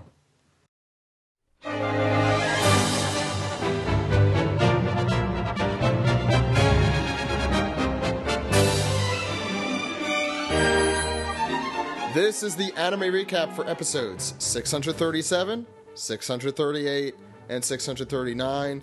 I don't have the full titles for all of them, and I don't really care to go find them because we're doing a lot of these. If you were to read through them, we'd be here all night. That's true. They are Toei titles. The first one I wrote as big names duke it out, the rest of the title. First, we start with some foreshadowing about Don Chinjiao and his, I don't know, something happened with his head. He sounds like a super friendly old man, and then he just starts headbutting Luffy. Like, oh yeah, Gart tried to kill me. Now I'm gonna kill you. And Steve, you watched this episode with me at least the second time around for you. I did. And I don't know if that added anything, but It did. It helped me remember it. we find out that he had a 500 million berry bounty, which is pretty damn high. That's very high. I don't know if we've heard many higher, if any. We never heard Ace's bounty, I don't think.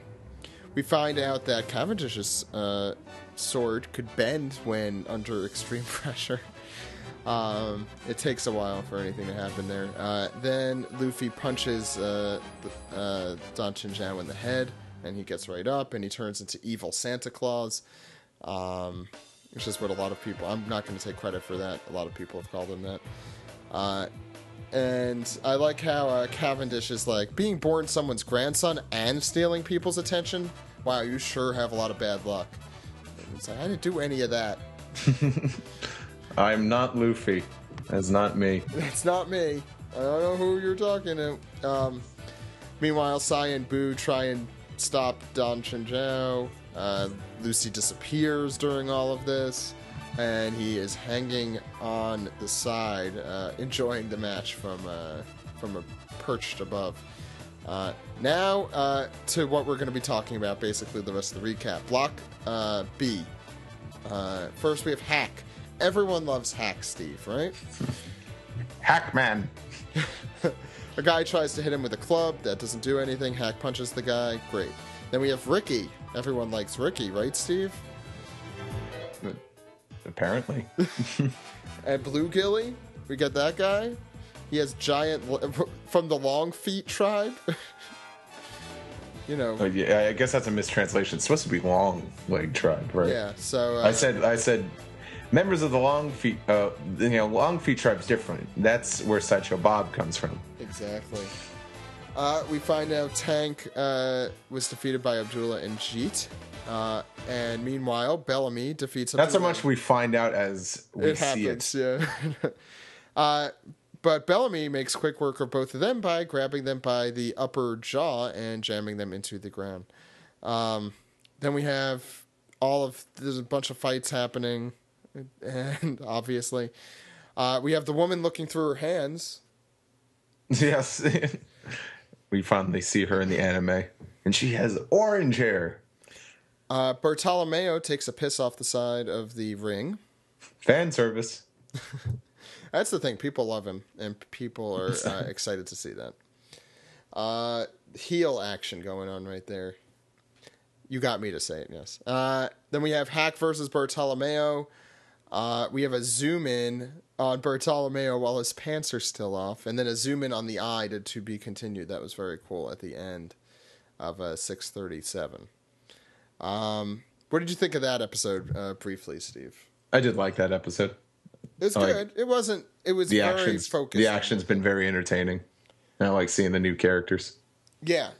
This episode and the next one are all about the Coliseum, which makes 639 like not a single cutaway to another crew member. Okay, next one. Fun, I think. This next one is a deadly blow, the astonishing king, and then I wrote ellipses, so it probably continues on for another 10 minutes. Let's see what happens. Hack, we find out, is just gone. His arm, at least. And I think then the rest of him. Gyatz is not happy about this result. We find out Bartolomeo is the... Oh, I'm sorry. I'm cutting ahead. First, Bellamy tries to take out Bartolomeo. Meanwhile, Blue Gilly does take out Ricky. How could he hit someone with a blunt sword? And then I wrote, so we find out about Ricky. He's old. He can't stand all this cheering. And he can't stand Doflamingo. A lot of people don't like Doflamingo. That is weird. Then we find out Dagama, the tactician, also known as... No. Dr. Ivo Robotnik. There you go. Or Eggman. We find that his plan is falling apart. Did you notice Blue Gilly makes like these yow noises when he makes these very high-pitched noises when he's kicking. I don't think his voice is that high-pitched, but when he kicks... Love his voice. I think his laugh is great, too. Yeah. So we find Dagama then, while Blue Gilly's trying to attack them, he kills his own men he strikes his own men from behind, That's what she said. For no particular reason.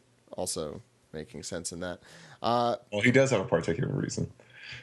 Well, he says he does, but it doesn't really make... He could have just let them try and beat Blue Gilly. Oh, Blue Gilly was on their side, I guess, but Daguma's going to betray him anyway, but Blue Gilly actually gets the best of him, so that works out. And we get the same crowd panel over and over again, and Steve was making fun of it in a very... Oh, I kept doing... why can't do it on a podcast, yeah. Can't see it on an audio podcast. But I was doing the same arm motions that everyone in the crowd was doing. They don't make sense. The animation was nice. I mean, it was kind of like, it kind of stood out because it kind of flowed unnaturally. Yeah. But it's better than just still images or just like 2-framed animation of, look, we're rawing. Rah. It looks like a crowd was getting into it.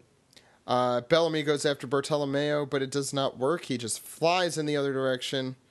What is his power? What's Bartolomeo's power? We see a bear with a cigar in his mouth, curious about what happened. I made a note of that for some reason.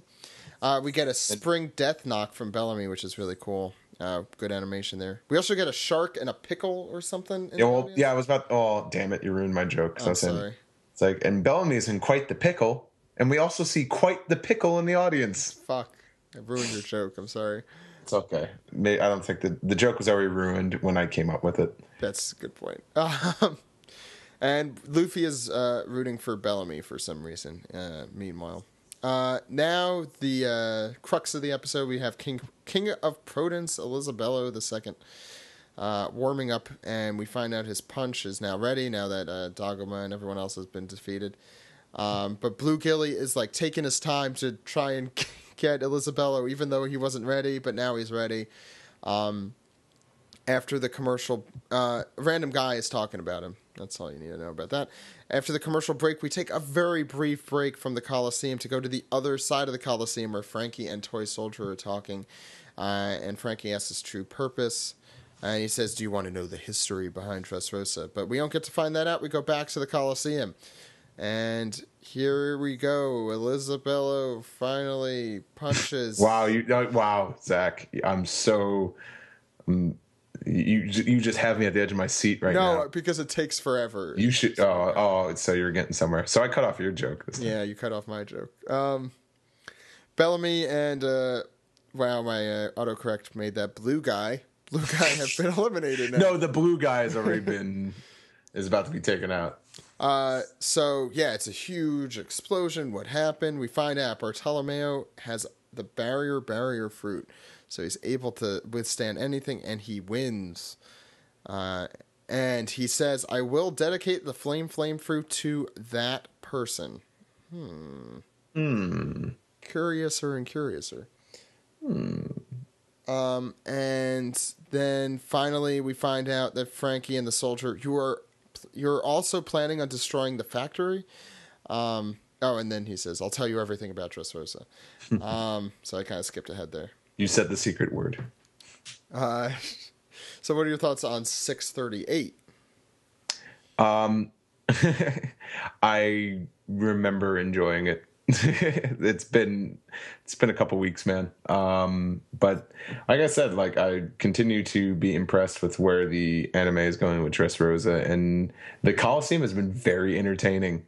And we normally don't get a complete fight episode these days with One Piece. And these episodes, even though it's because they're focused on one chapter, they've been all Coliseum fighting for the most part. I mean, besides Frankie and except for the one we're about to get to, yeah. Frankie and the Thunder Soldier, who are still in the Coliseum though. But it's just been great, and the Coliseum has been awesome in the anime. I've been into it. Well, let's take a break from the Coliseum as we go into episode 639, as Crunchyroll originally posted it. The Fishing Fish Strike across the Deadly Bridge. This was definitely my favorite of the three. Those fish. We start out, Luffy pulls himself back out, and Bellamy and him have a little chit-chat. You've changed, man. You've changed. No, you've changed, man. You have hockey now. What's up with that shit? But it's fine. So, on the bridge to Greenbit, we have a very large fighting fish jumping out from under the bridge, Free Willy style. Goes over. It's like, no, fighting fish. And Usopp notes that the bridge, after complimenting how strong and sturdy the bridge looks, once one of the fish just kind of almost break it, he's like, what a piece of crap. Yeah. Well, he was saying like, oh yeah, they said they reinforced this bridge with iron. And it's like, oh my god, what a crappy bridge. And Usopp and Robin really take center stage here. It's nice to see. Yeah. Well, for Law says like, I can't fight, you fight. And to the point where he does it with Caesar. I can't fight, you fight. They uncuff him. They uncuff Caesar, and he does the gas steel attack a bunch of times. Freaking firing my laser. Law repeatedly says that he has. Look, I have your heart. You got to do what I say. He's got that. And then they fly off into the distance, and we find out a mysterious group before we fly out into the distance caught one of the fighting fish. But yeah, I like Caesar flying them. Anyway, we get to Green Bit. It's overgrown, and there are wreck ships everywhere. And we go to commercial break. Back to the Coliseum. Block C is about to start. We're introduced to the cast. Destruction Cannon Ideo, the Funk Brothers, Elbaf's pirate mercenary Hirudin. I like that. I like this. This was great. John the Bandit. Brutal Bull. He's a bull. Kano Kingdom Sai, Boo, and Don Chinjiao. And we get a cool zoom out of the stadium from above after all that. Then we go to a little while ago in the next town over, Sanji and Violet. It doesn't, and he basically says, it doesn't matter that why you want me to kill this guy, I'm your bodyguard, or as he says, bodyguardo. And so he kicks all these guys' asses as his cigarette is in midair, picks it up again. Cool, classic Sanji, I like it. And it's so soap opera-y. I hope you noticed, Steve. Oh, yeah, it definitely was. Let's see the guy taking, I will kill her here. Which actually is appropriate since it's like a Telemundo thing and you're kind Porque. And you have the Spanish setting, so if anywhere there's going to be soap opera, this is a good place. Anyway, she handcuffs Sanji, and you think, what's going to happen here, right? And says, and asks him to die. Now he's please die. Just please. That's Sugar's game. Oh wait, that's in manga. No one's gonna understand what that means. What did you think of this episode? I didn't like this one as much as the others. Okay. I had the opposite opinion. So.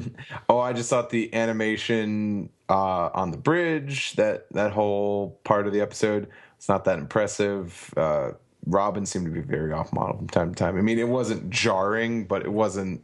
I felt like it didn't hold up as well as some of the Coliseum episodes have been. It wasn't.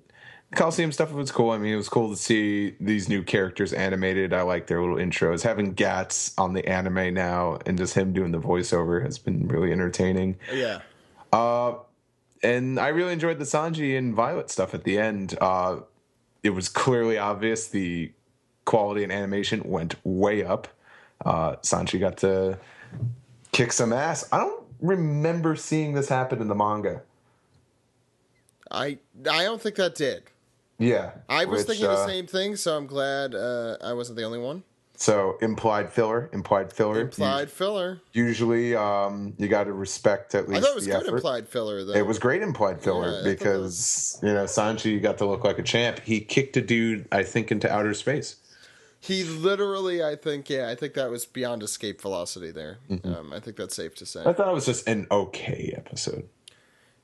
I liked it. I liked it more than did get to hear those voices of those fairies, and it seems like they're sounding just about how I wanted them to sound. So I think we're gonna have some very entertaining episodes. I'm definitely looking forward to that. Okay, so I think that concludes our triple anime recap. I think we did it in short order. Let's get into the next segment. Ready? Okay.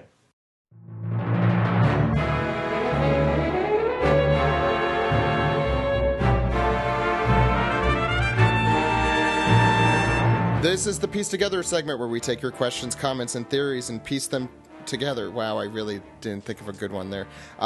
We still have Daryl joining us, along with Steven, Steve, and Ed. Hey, guys. You.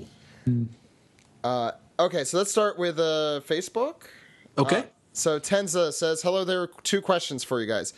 So we now know that Mr. Fujitora wants to destroy the system of the Shishibukai, the 7 warlords, and that Zed's family, from the movie, got killed by one of the 7 warlords. Do you think that the reason why Fujitora wants to do this is because he wants to avenge Zed? Okay, now we're really combining things here. I don't even know if he would have knowledge of Zed unless I missed something in that movie. I just figure that because he's a strong sense of marine justice that he wants to take down that corrupt system. Well, there's also the fact that Fujitora wasn't a part of the Marines until after, before the time skip. Oh no, but Zed was after the time skip.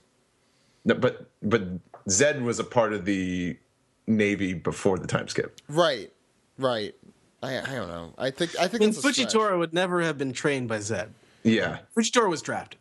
So we don't know how Fujitora. I think the only thing would be like used to be a masseur who'd travel around and then solve people's problems and suddenly reveal that he was a master swordsman, and then he got drafted in the Marines. That's my story, and I'm sticking to it. I'm hoping Zatoichi is actually a prequel to what happens. Anyway, Matthew says, piece together. Oh, so to fill Daryl in and new listeners, our theory we've been calling for sugar and memories, like how it affects people having memories taken away. We've been calling it steak and salad because the philosophical question is a meal that includes steak and salad the same if the steak is no longer there?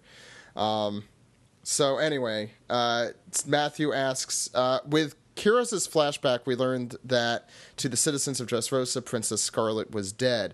Something doesn't make sense then. Nobody should rightfully know or believe that Rebecca has any ties to the Riku dynasty. That is, unless the cow, I think he means the steak, Kiros, never existed. Without anyone remembering Kiros, Scarlet never falls in love and therefore never has to fake her death. For some vague recollection, she moves out to the countryside where she has Rebecca. Now the citizens don't know about Rebecca's birth. Scarlet isn't dead in their memories, and when Rebecca is finally caught, Doflamingo can easily tell and convince everyone that she is a member of the Riku family. And the key reasoning to this, he says, is one Poco. I see everything comes around. His wife doesn't remember him, yet at the same time has never questioned how she has a son. The citizens may have a vague recollection of some funeral, but since their memories tell them that Scarlet wasn't dead, they never really question it. Thoughts on that? Memory loss. I don't know if that's correct. I think they lost me. Why would they have no recollection that Scarlet wasn't dead? Yeah, I'm a little lost by that as well. They only don't have recollection of Kiros. So, they can certainly have recollection of Rebecca's mother. They can certainly have recollection of, even Rebecca if she was presented like, in that sense, which it seems kind of like people would know since King Riku would constantly, show up to be weirdo grandpa. Maybe people sort of put 2 and 2 together and figured, it must be the king's daughter because there's no Kiros. I think that Doflamingo trotted her out because this was like, she's basically like a caged animal to him, and he's just like, here you go, look at the remnants of the old regime, and you can easily see the old remnants of the regime thanks to this Frank Frazetta battle bikini. Yes, yeah, brought to you by Boris Vallejo. Zach, what's the next question? Clark, these Facebook ones are long this week. He says, I want to thank all the fans of One Piece and everyone involved in the podcast. A few months back, once winter... so this is the serious one, I should preface. A few months back, once winter started to hit, a friend of mine started becoming depressed and was suicidal. I stuck with her and supported her, and I convinced her to start reading the manga. Once she reached Drum Island, her depression continued to increase, and to show that I cared, I read to her, inspired by your manga reviews, that I read the events making matching voices for Mr. 2 and Kumadori and others, and trying to have a good time. Her condition, I think he means here, her condition has improved, and she's truly happy now with the weather now getting better. I guess seasonal depression is part of that. I wanted to thank you for giving me the idea and let you know that she's doing much better and that they've just finished NES Lobby. Wow. Yeah. One Piece, touching hearts all over the country. I've never gotten anything like that before. Yeah. You're just like Trafalgar Law. You stole my heart. Yeah, that's but I'm glad there's at least one person out there that doesn't hate it. That's really incredible to wow. I don't even know what to say to that. But thank you. Last Facebook question comes from Catherine. Her theory on CP0 in Dressrosa. When the toys were turning back into humans, we saw a few government officials thinking the world government being bureaucratic.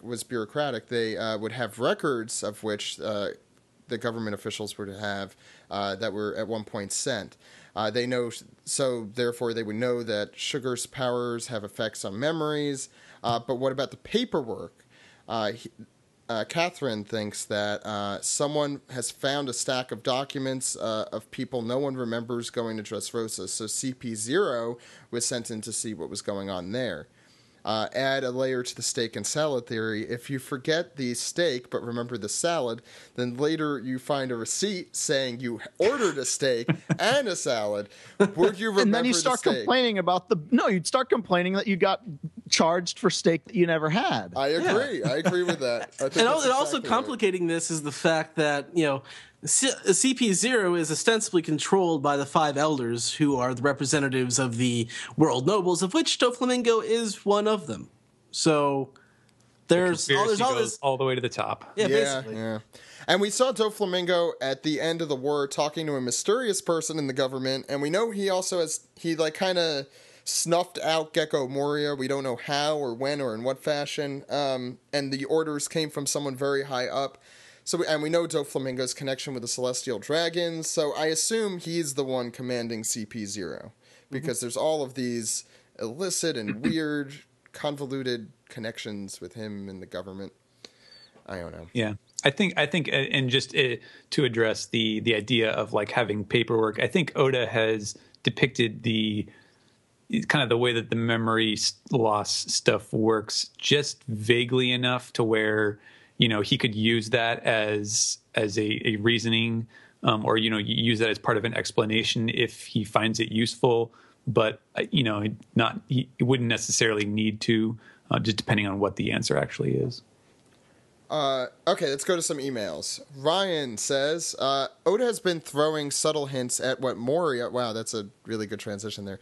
Moria and the remainder of his crew are up to in the New World. Do you think that a situation similar to Impel Down will happen, where Moria will join forces with Luffy in an attempt to take out a larger power, in this case Kaido, since that is a mutual enemy of those two? Or could they possibly show up during the future Wano arc to shed light on how they managed to rob Ryuma's grave? What guesses do you have regarding the future of Moria in the story? I know we're all dying to know, by the way. I think Kaido and Moria and Wano are all kind of tied together by all those things that they mentioned. They could do them all at once, maybe. We also don't need to see him to have closure on a lot of that. Yeah. Right. We know he didn't die, right? He escaped. Like, they were trying to kill him, but he didn't die. Yeah, it's a good question. Confirmation about that. So much happens in this show, I don't remember. Okay, any other thoughts on Moria?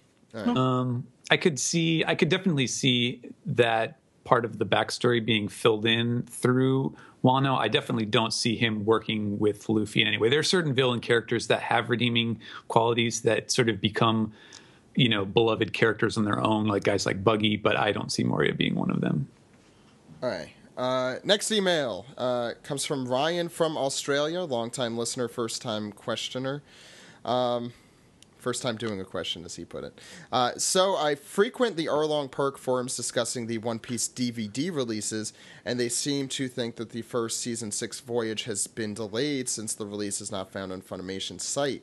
Has this been addressed yet? What do you think happened? I feel like Steve's probably the best person to answer this question. Have you heard anything? Well, Someone asked.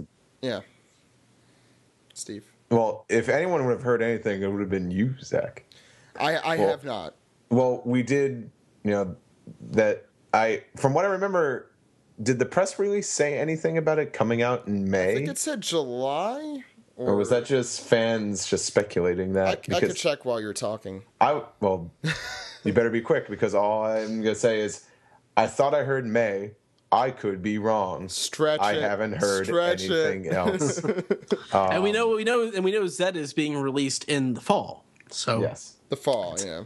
Take that for what it's worth. But I before people theorize this, I don't think Film Z coming out is a factor, because these episodes have been recorded already. Colleen did say that they were recording Oars not too long ago. Just so far into Thriller Bark. There is material, but maybe they wanted, they could have slowed it down just because they had to get Film Z ready to go. But or maybe they didn't want to crowd the release schedule and have too much One Piece coming out and not enough dollars to go around to buy them. And that's usually, that's what they tried to do. So you guys did an awesome job stretching things here. It was Season 6 Voyage 1 was supposed to arrive May 14th, 2014. I don't know if that's changed or not. I haven't heard anything. It's possible Funimation does that sometimes. That happens. Yeah, it'll come out. Don't worry. Yeah, it will come out. It's obviously doing well enough. They're bringing out another movie. And from every time, it sounds like it's been doing better and better as of late. Next question comes from Noah. Hey guys, a while back I asked a question about a Lost One Piece crossover. Not that you guys remember that. I don't, but it seems like a question people would ask. Anyhow, I remember you said many of you watched 24. I recently got into 24 and was wondering if you could see a One Piece character interact with a 24 character. Who would it be and why? Edgar Styles. Anybody else? That's all that matters. Edgar Styles is a big fat jerk, and I loved him for it. And he had eidetic memory. And so let's see, who would be a good fit for Edgar? Probably a lady. Does anyone else know what I'm talking about before I continue? No, I've watched one season of 24. Yeah, I've watched one. That was enough. That was enough for me. Okay, no, I did watch all of 24. So and Edgar Styles was a character. He was played by Louis Lombardi, who was a big fat sort of Jersey guy, but he was a computer tech guy, and he kind of fell in with the nerdy girl on 24. I guess that would be Robin. I was thinking maybe Nico Robin. Perhaps he might be a kind of person who would get into some sort of one-sided infatuation on that side of things. Yeah, I feel like that would be one-sided there. Yeah. I, for one, would like to see, some of the sillier 24 villains cross paths with, the cast of One Piece, see what would happen there. Yeah, I like. I think, emails? Victor Drazen, as played by Dennis Hopper, was pretty memorable in the first season. But I think, for my money's worth, RoboCop is the ultimate of all 24 villains. I don't actually remember his character's name. I just remember he was RoboCop. That's what matters. Truly matters. Yeah. Any other? Who was the 24 fans he's talking about? I don't know. It's good that Daryl's here to answer it. Yeah, I watched one season 5 years ago, and that was about it. Yeah, I watched that season with you. At the behest of someone we didn't really like. Well, he's okay. He's just crazy. And hopefully not listening. Ben Wild has two quick questions. What would you like Luffy to say if and when he meets his father? Is the first one. Who are you? That's likely. Hey, Pop. Hey, That's Pop. not what he's going to say. Hey, Pop. Okay. Pop. Call me Don't Pop, call Pop. me that. Don't call it that. Call me Daddy Dragon. Do you think that Doflamingo has a backup plan, or is he totally screwed? Is the second question. Hey, in case they cut my head off, I got a backup plan. He could be, Shockwave Alberto and just have another head just kind of ducked down underneath his clothes there to pop up unexpectedly. Be like, aha, I thought you got me, didn't you? Oh, I do have this theory that I originally talked with Zach I guess I might as well. This is the time and place to say it. This is why Doflamingo is not dead, because that head that was cut off wasn't his real head. For you see, he was crab people. Oh boy, They were crab people all along. I forgot about that theory that you had that you told me about. Yeah, I guess that makes no sense. Next question comes from Toon Legion. Wow, we're getting long ones this week. It's complimenting our April Fool's gag, which is good. No one cared about our Simpsons one. Anyway, second. He said, I've noticed something after looking back at the Alabasta arc and the information that Doflamingo told Law about the nobles. There was a poneglyph in the Desert Kingdom that supposedly told of the Pluton, and yet the Nefertaris refused to leave their homeland to go to Marijoa, while all the other original royal families did when they were offered. Do you think that their original kingdoms have poneglyphs of their own, and that the offer was a ploy by the world government to get them out of the way so they could search for the stones as a way to rebuild the super weapons? This might explain why the government is so lax about the nobles' actions. What do you guys think? That's good. Yeah. Theory. Yeah, it's a pretty good idea. I like that theory. I Yeah, guess but it's also good when we the- have nothing else to say about it. I mean, the government. Well, yeah, they want to control the poneglyphs because they don't have anyone who can interpret them. It's why they were going after the scholars of Ohara so hard. Yeah. Well, maybe they do have someone who can read them. We just don't. Yeah, and they're just trying to wipe out everyone else so that they Right. I think that monopolize makes the sense. control. Yeah. All right, this one comes from J. Michael, not the Tatum variety, the other one. And I think this is a wrestling question. He said it's for Steve, Ed, and Dude only, but we have Daryl here to replace the Dude, I think, if Dude. this is wrestling. Did they really say the dude? Because Yeah, the they dude, said that this question is for Steve, Ed, and the Dude only. the dude. Probably meant Like, doctor. Maybe this isn't... maybe referring to doctor. Well, let's ask the question and find It's out. not that important. This might not be wrestling, because I don't know. What's one hypothetical thing that could happen in One Piece that you would equate to the breaking of the streak? Spoilers. No. Actually, I mean, we were talking about it this entire chapter. It's And that's all Daryl. That all the credit goes to Daryl for comparing Doflamingo. Doflamingo's head and then cut when off. when Mr. Cravat breaks the Coliseum, that's like Daniel Bryan winning the thing. You know, Wano would I truly. would say the equivalent of Brian winning in One Piece would be somebody who just never, like, someone who just constantly, you wanted to see him get a win that just never did. And I'm just trying to think of, like, who is somebody in One Piece who's continually, like, you want to see him succeed and they don't. Oda doesn't usually do that. He usually has the underdog get beaten down and then they shine before the end of the arc. Usopp. But Usopp frequently saves the day and is awesome for The it. difference between Usopp and Daniel Bryan is Daniel Bryan is an incredible fighter. But I would how say about the this? different, like, there's got to be somebody who's like the equivalent in One Piece of Daniel Bryan in the sense that he was like this master, like undefeatable, guy who's suddenly, for whatever reason, been reduced to a scrub, and everyone knows he's awesome, but he just continually gets beat. But it slips my mind. Doesn't allude. like Usopp. Well, I guess Usopp became a great super duper master king, as it were, and then later reverted back. I will say this. I think probably the most equivalent thing to Sanji? to the streak being defeated, Oh, no. Ace dying. Yeah, I mean, because no one really saw it coming. Because until Ace's death, that really was the comic where the only time people are allowed to be killed is in flashback. Or in just mass exodus, just like as cannon fodder. But they don't die. They come back. I think the cannon fodder... There have been they're all some characters that have died, like Mr. 11. Don't you remember him? Watch as we see him. And Kuro did just kind of go into the distance, and we never heard Kuro of him didn't again. die, though. No, he didn't. Yeah, a lot of those guys, they just get punched into the stratosphere Ranma 1/2 style and are never really But, spoken like, of again. Well, no, But like, after but Waffle came back. everything, Pell and Pagaya, Hell yeah. And- Hell really should have died. Frankie family, and then finally, no, this is death. And then it's like, and then Whitebeard died, so it's like seeing the Undertaker get beaten twice. Okay, last email, and then we'll go into the Twitter. Nathan says, I was so excited to listen to this manga recap and ask a question. I powered through the last 6 episodes in 2 days to catch up.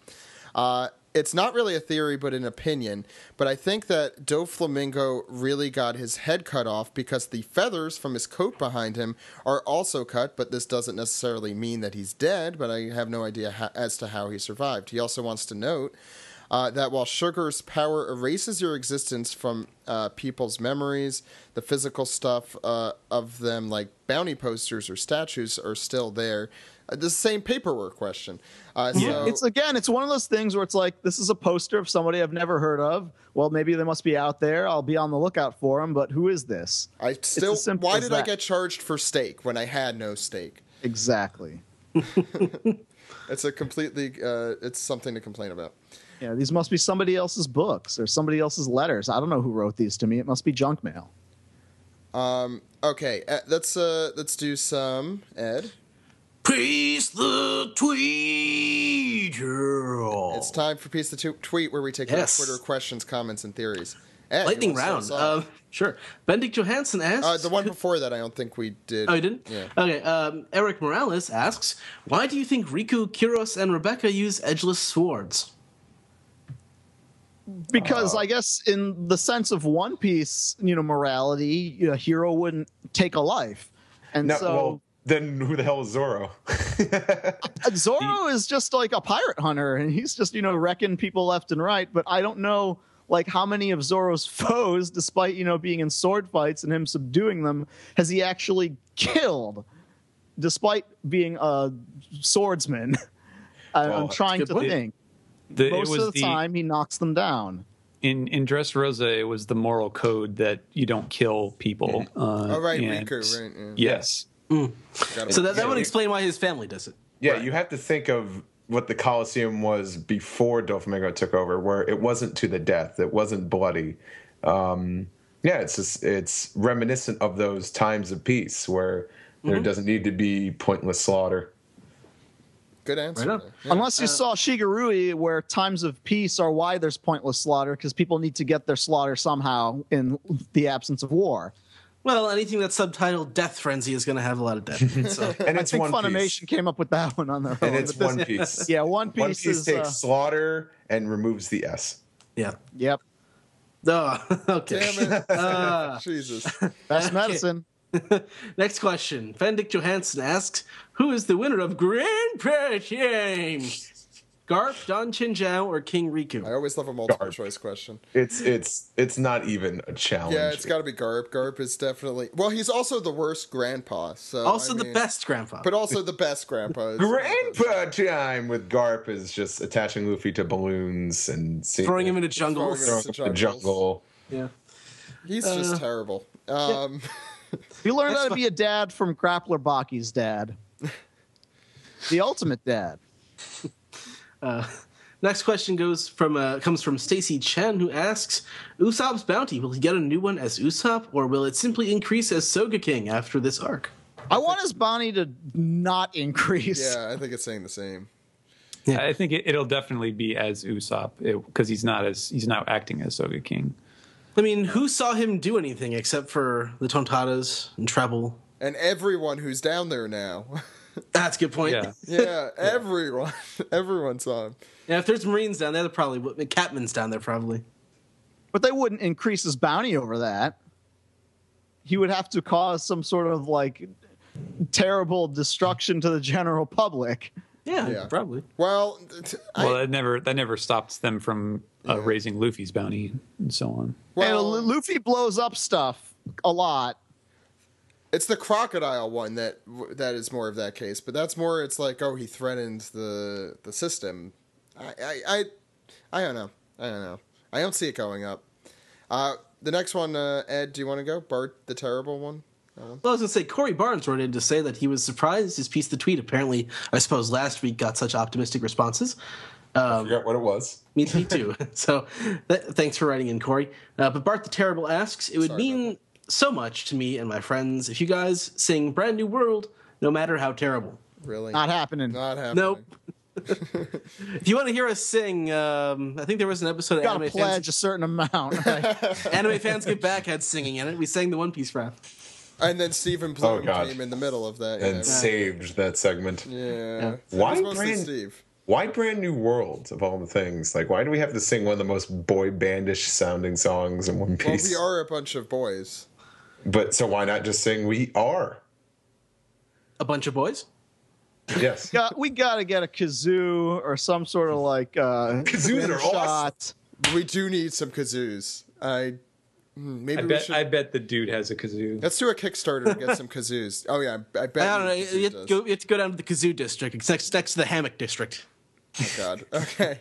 It's also on first. Someone sent us a bunch of pictures. No, of don't just skip that.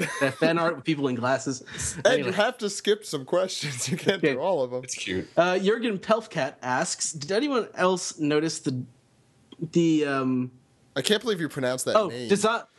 And you can't. Then you can't do the regular tweet. Did anyone else notice the design of King Riku's burglar mask is the same as King Cobra's in Chapter 163?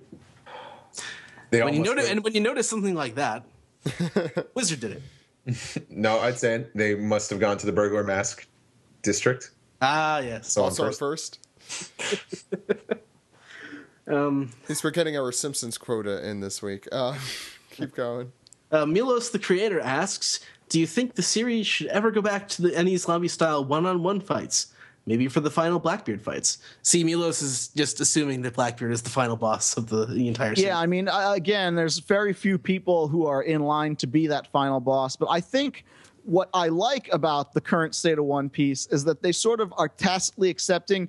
We have seen these guys fight so much. It's such like a done deal that we know that they're going to win fights, that now when fights occur, they basically cut away to another scene and do something else and then cut back and then, someone's cleaning up after themselves. Because, we've seen them just beat people down and get such great attacks that I don't know, like, if One Piece needs to have more, like, of that traditional shonen formula. Everyone splits off and gets paired with their own opponent that's got power sets sort of tailored to them, and then there's a fight to keep things going. I think now we just sort of know, like, people just are gonna boom, it's over, I got this.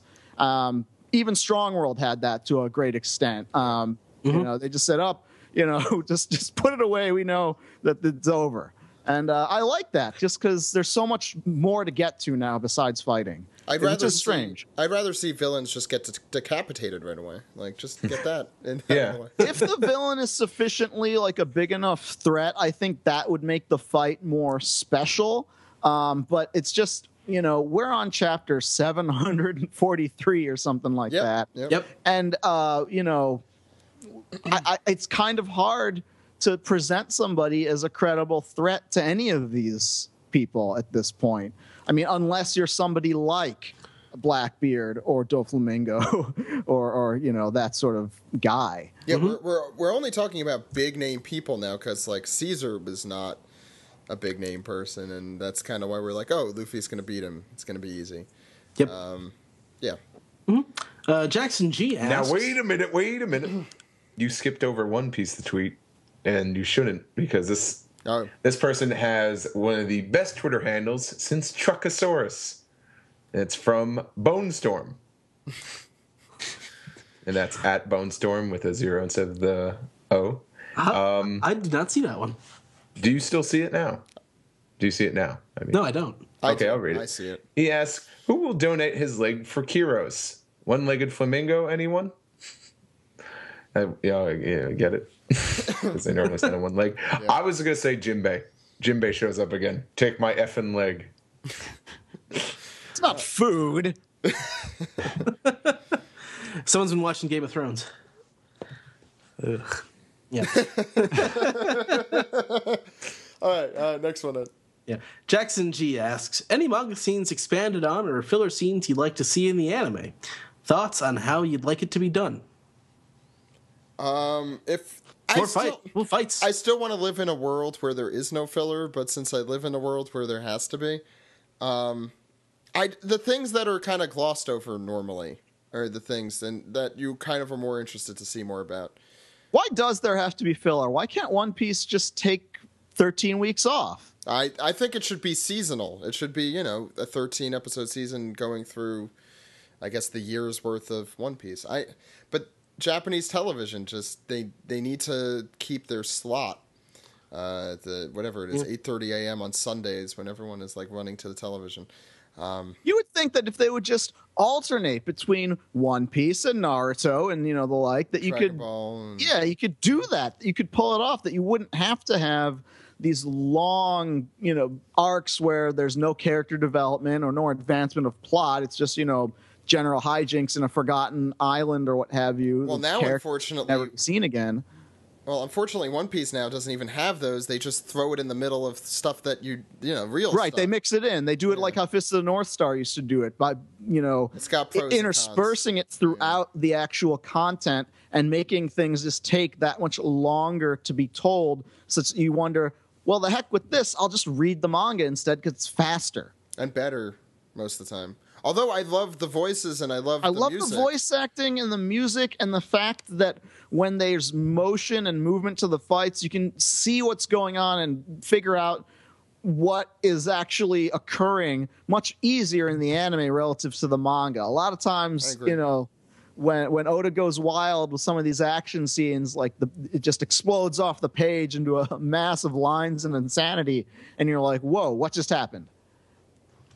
And that's something where the anime, I think, does definitely have an advantage. But it's just, man, I just can't do it. I can't jump into the anime and just see like such a little amount of forward progression. Well, now it's one chapter per episode. Yeah, and it used to be like 3 chapters per episode, which I think is the optimum rate, to adapt manga, especially shonen manga, to anime form, where it's not like things are going too fast. And it's not like things are taking forever to get to the good parts. I think 3 per episode would be fine. And you could do that if you had a third as many episodes a year. I mean, luckily, One Piece chapters, especially this one, tend to be jam-packed. So it's not as bad as like if you have, Bleach or something, or Naruto, where you have one chapter. Bleach could do 5 chapters. They used to do 5, and that's why the ratings were so terrible beyond a lot of other things, but because they were in filler 2/3 of the time, because they had the pace needed to be so disproportionate. Yeah, I mean, that dude, he never stopped being good at drawing some boss chapter cover images, but like the rest of what was going on, I think you're echoing our opinions about that. We got a lot of questions to get to, though, so let's all right, moving right along then. Eric Morales asks, do you think Pika has anything to do with Dofi's decapitation? No? I think the sword had something to do with it. Well said. Patrick McClafferty asks, do you think Dofi will try to pull a Dio and use strings to try to connect to someone else's body? That would be awesome. That would be awesome. Yeah, the only body he's got to connect to is his own. Unless he can, do the Dio thing and knock somebody else's head off. But why would he want to? Who else has a body that's, superior to the body that's there right now? Mm-hmm. Well, if only the correct Seiyu voiced Doflamingo instead of Aokiji. Then the full circle. You want Pumpkin Teeth as Doflamingo? Yeah, so he could say, goodbye, Kyros. Maybe, no. Zach hasn't watched it yet. No. Ed, you skipped a few, so I'll just go through them quickly. Right. Steven, you got complimented on your tease for this week's chapter.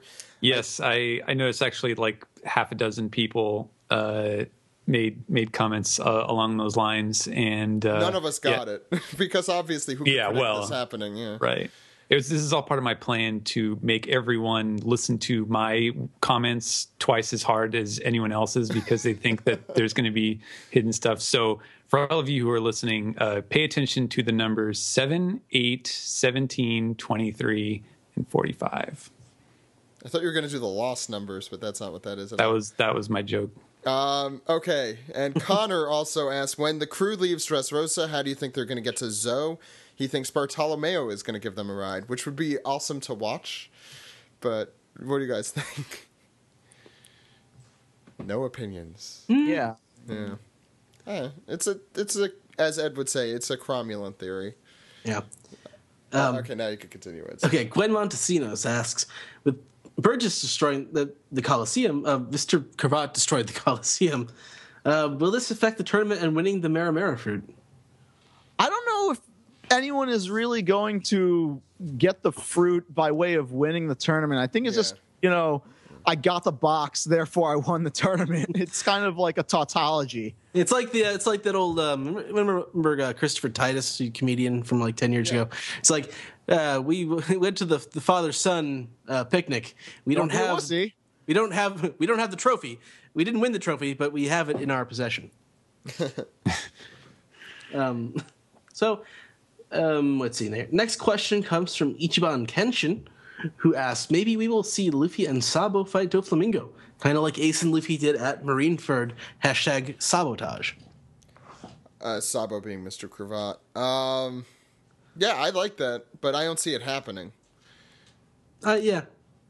They seem to be in completely different areas. Yeah, they're literally on opposite sides of the island.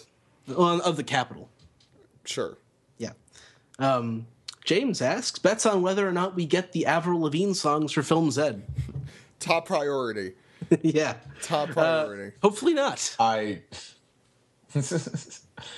It's not like, oh my god, I do want to hear them. It's not like those songs were that aggravating, but I can imagine it's going to be a lot tougher. Wow, we got a lot of Avril Lavigne questions. I see like another couple coming up. Is that everyone's top concern about Z? Yeah, that they have to have that song in there. It's not that. Is Funimation going to release the other movies? Like, why this one so soon? No. Yeah, I mean, that's what I want to know. Will we get our Canadian rock chick? Yeah, where are the rest of these movies? At least the good ones. Yeah. Because Funimation's, especially 6. Wow. I agree. I would love to see that come out here. I wrote a piece on that years ago, but that's neither here nor there. I think I saw that one. It's on the website. Comparing it to other hosted, right? Yep, that was me. Now I just want to go to Funimation panels and see all those questions they get asked. Are you guys going to get the Avril Lavigne song?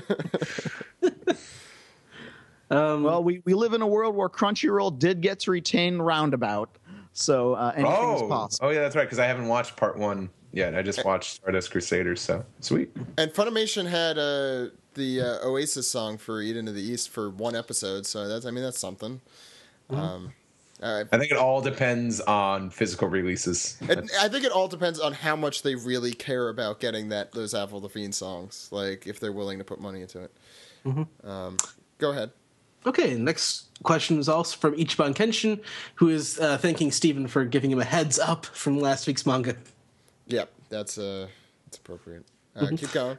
And Ibrahim2712 asks, Sabo seems really intelligent about how the world works and countries' fates. What's he up to in Dressrosa? He's a revolutionary, man. There's something up. The revolutionaries are obviously up to something here. Yeah. The question is, why have the revolutionaries taken an interest in Dressrosa at this particular time? Yes, that's a good question we do not know the answer to. Sam Spellman has. Well, you don't even have to. That's the Avril Lavigne. That's the Avril Lavigne one. Gear 9000 asks, no way Doflamingo is dead. Probably reattach his head using his devil fruit ability. A guy who agrees with me. I like it. I like it when people agree with me. I know you do. Not in the Mood asks, that's a great Twitter name. Not in the Mood asks, do you think that the return of the memories might change Traffy's motivations? Might he save Doflamingo? It would only be that way if somebody pertaining to him was turned into a toy. Korra? Yeah. Who is this Korra person? It could be the Korra person, Corazon, which would presumably have been his boss. The thing is, though, is that the time in which that happened and versus Sugar's age, because she's not that old. Is she? I don't know. No, they said she wasn't aging. Oh. Okay. No, but the Korra makes no sense anyway, because he mentions Korra while he is getting shot. That's a very good point. Repeatedly, and to no avail, but, so it can't be Korra. I don't know. I doubt it, though. No, it doesn't make any sense. Keep going. Mm-hmm. Sharks asks, why was every single toy that turned back, other than Robin, a male? Yes, Oda didn't want to turn women into toys. I think that's just because everyone's a man, and there aren't that many women around. Most of the people who were turned into toys were turned into toys for like inciting rebellion and fighting against. Being the Dressrosa and the soldiers, being the gorilla, Coliseum participants. The gorilla might have been a woman. Who knows? Yeah. Or the giraffe, or the lion, or the elephant. Who knows? Yeah. Getting to the home stretch here. Doctor, frequent contributor to the podcast, asks, what are the odds of you guys doing the head bit from Austin Powers during the manga recap? Well, I guess it was 100%. Guess we know the answer to that question. Yeah. Go to Ash's question, yeah. Yeah, Ash asks, when Dofi got his head cut off, his sunglasses remained intact. Am I the only one who found this weird?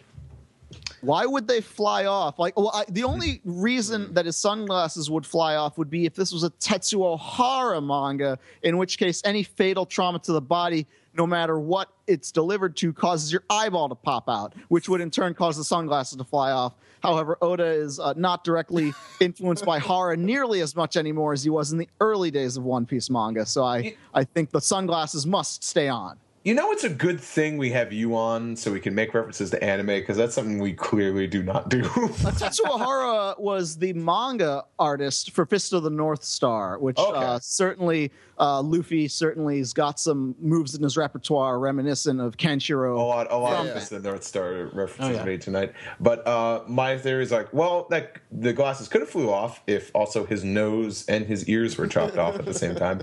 Or, hey, how about this? His sunglasses stayed on. Deal with it. Well, we all want to see what's under there. You got to put the sunglasses on, to take them off, and put them back on and say, deal with it. Mm-hmm. Yeah, it's going to be he's missing all the CSI double shades. Yeah. And finally, Yonko Productions asks, do you see Funimation picking up any movie from the 1 to 12 from any of the other movies? I presume he means.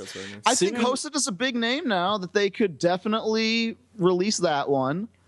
And with no new One Piece film on the horizon in Japan, I mean, nothing announced at all. I think it would make sense to go for the Hosoda tie-in, because they've released all of his movies except for The Girl Who Leapt Through Time and the Digimon movie. And it's such a standalone movie, and you could definitely. It's not representative. I was mystified that they picked episode of Alabaster over that, but it probably has to do with what the Japanese are willing to give over kind of stuff. There's all sorts of stuff we don't know. I think it was, or I think from the explanations we've got, I mean, it was when they got the original package back in 2007, and that was the most recent movie, so they're probably like, you're going to also have to take this. That's what I assume happened there. Mm-hmm. What other movies in the set would you like to see? I mean, most of them are like, after a point anyway, pretty like good done in one stories. Yeah. The movies 1 and 3 are not particularly good. I haven't seen. I loved movie 2, but it's short.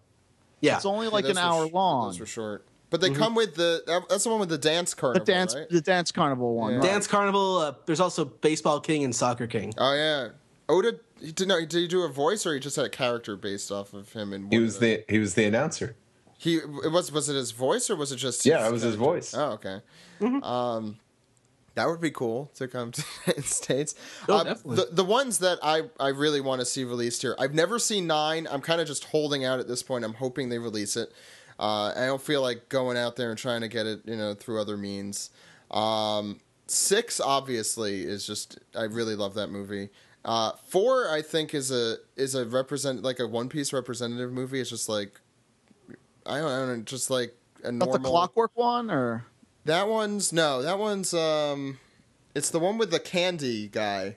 Okay, which was the one with the guy who they had to beat by that's throwing 7. the cement in. Okay, 7. Oh, the robot one is 7. With the boobs being very the fake boobs with their own noises. With their own noises. That's 7. Maybe I'm thinking of a different one. Oh no, Clockwork Island is 3. Mm-hmm. Okay, yeah. Sorry, I'm wrong. So yeah, I guess my answers would be 4, 6, and what did I say? 9. 9. Yeah, those are good choices. Yeah, I agree. But yeah, so I think that rounds it out for the piece together this week. Okay, why don't we round off the podcast then? Ready? All right. Okay.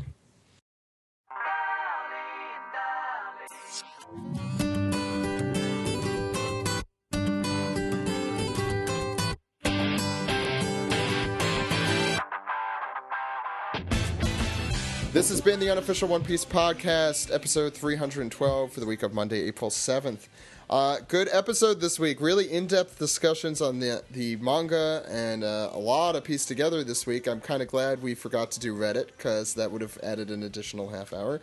Or we just would have skipped it. So I guess... Which isn't really fair if we're not going to bother to ask them questions, you know. No, I mean, at least we forgot to, so I don't have to, great episode this week. Lots of anime, lots of manga. Next week, next week I think it's just a normal episode. Chapter, manga chapter, anime chapter. Steve, do you have conventions coming up? You always have conventions coming up, so I feel like...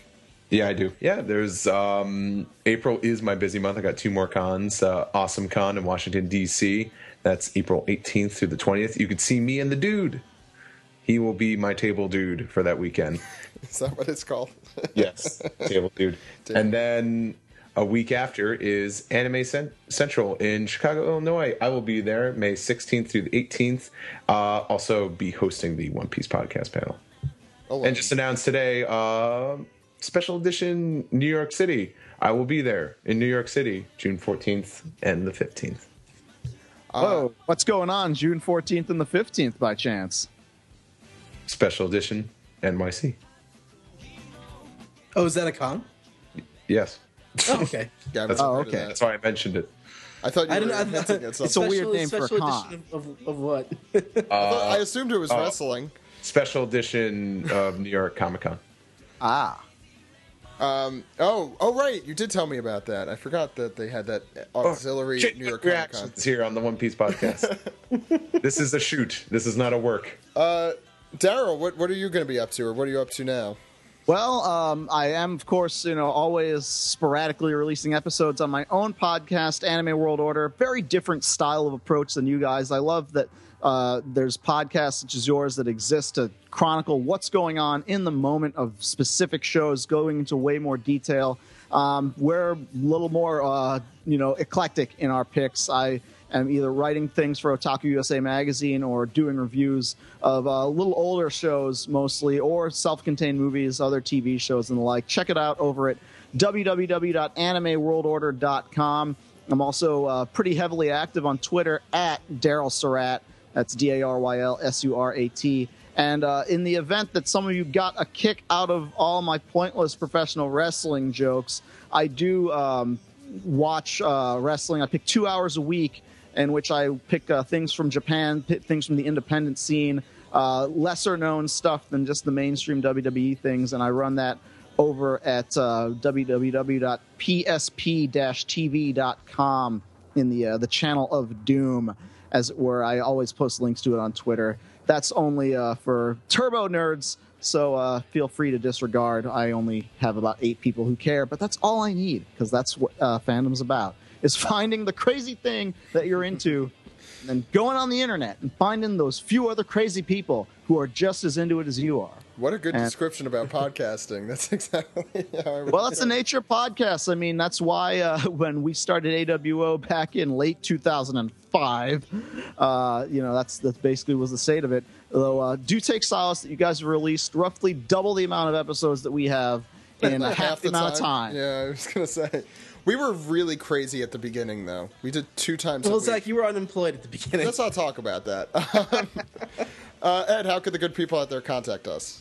Well, Zach, they can contact us at onepiecepodcast.com, twitter.com, youtube.com, and facebook.com/onepiecepodcast. Onepiecepodcast.tumblr.com is our Tumblr. One Piece Podcast is our Skype name. onepiecepodcast@gmail.com is our email address. You can subscribe on the Stitcher Smart Radio app. You can also subscribe, rate, and review, please, on iTunes, or call us on our phone number. Zach? That phone number is 347-497-MAJI. That phone number again is 347-497-6254. Call anytime. That's just me. With your questions, comments, theories, and reasons why ways to get ahead in One Piece. Ways to get ahead. Oh, shit. Yes! Damn it. Awesome. I completely lost this contest. So, hope you guys enjoyed this episode. Daryl, thanks so much for sticking around for the entire thing. Anytime, guys. I know it's a slog. It's a long. It's a long. No, podcast. it's not. It's nothing. It's nothing compared to what I have to do to record my own show. Well, it's also nice not not being quick. a host. Yeah, it must also be nice not having to be the host. Yeah. I always appreciate when I'm on someone else's podcast. I'm like, wait, I don't have to do anything. It's just freeing. Recording podcasts is easy.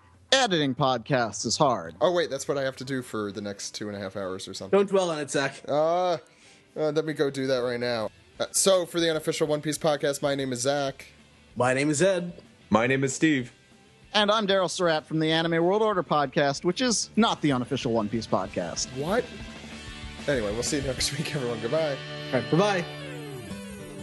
Crazy rainbow さ Twinkle twinkle rainbow さ コバルトブルーな2色を重ねていこう Crazy crazy rainbow さ Twinkle twinkle rainbow さ 瞳に映った悲しいリアルを壊せぬくもり付きの羽をあげようシュールなだってほしい心から歌うのさ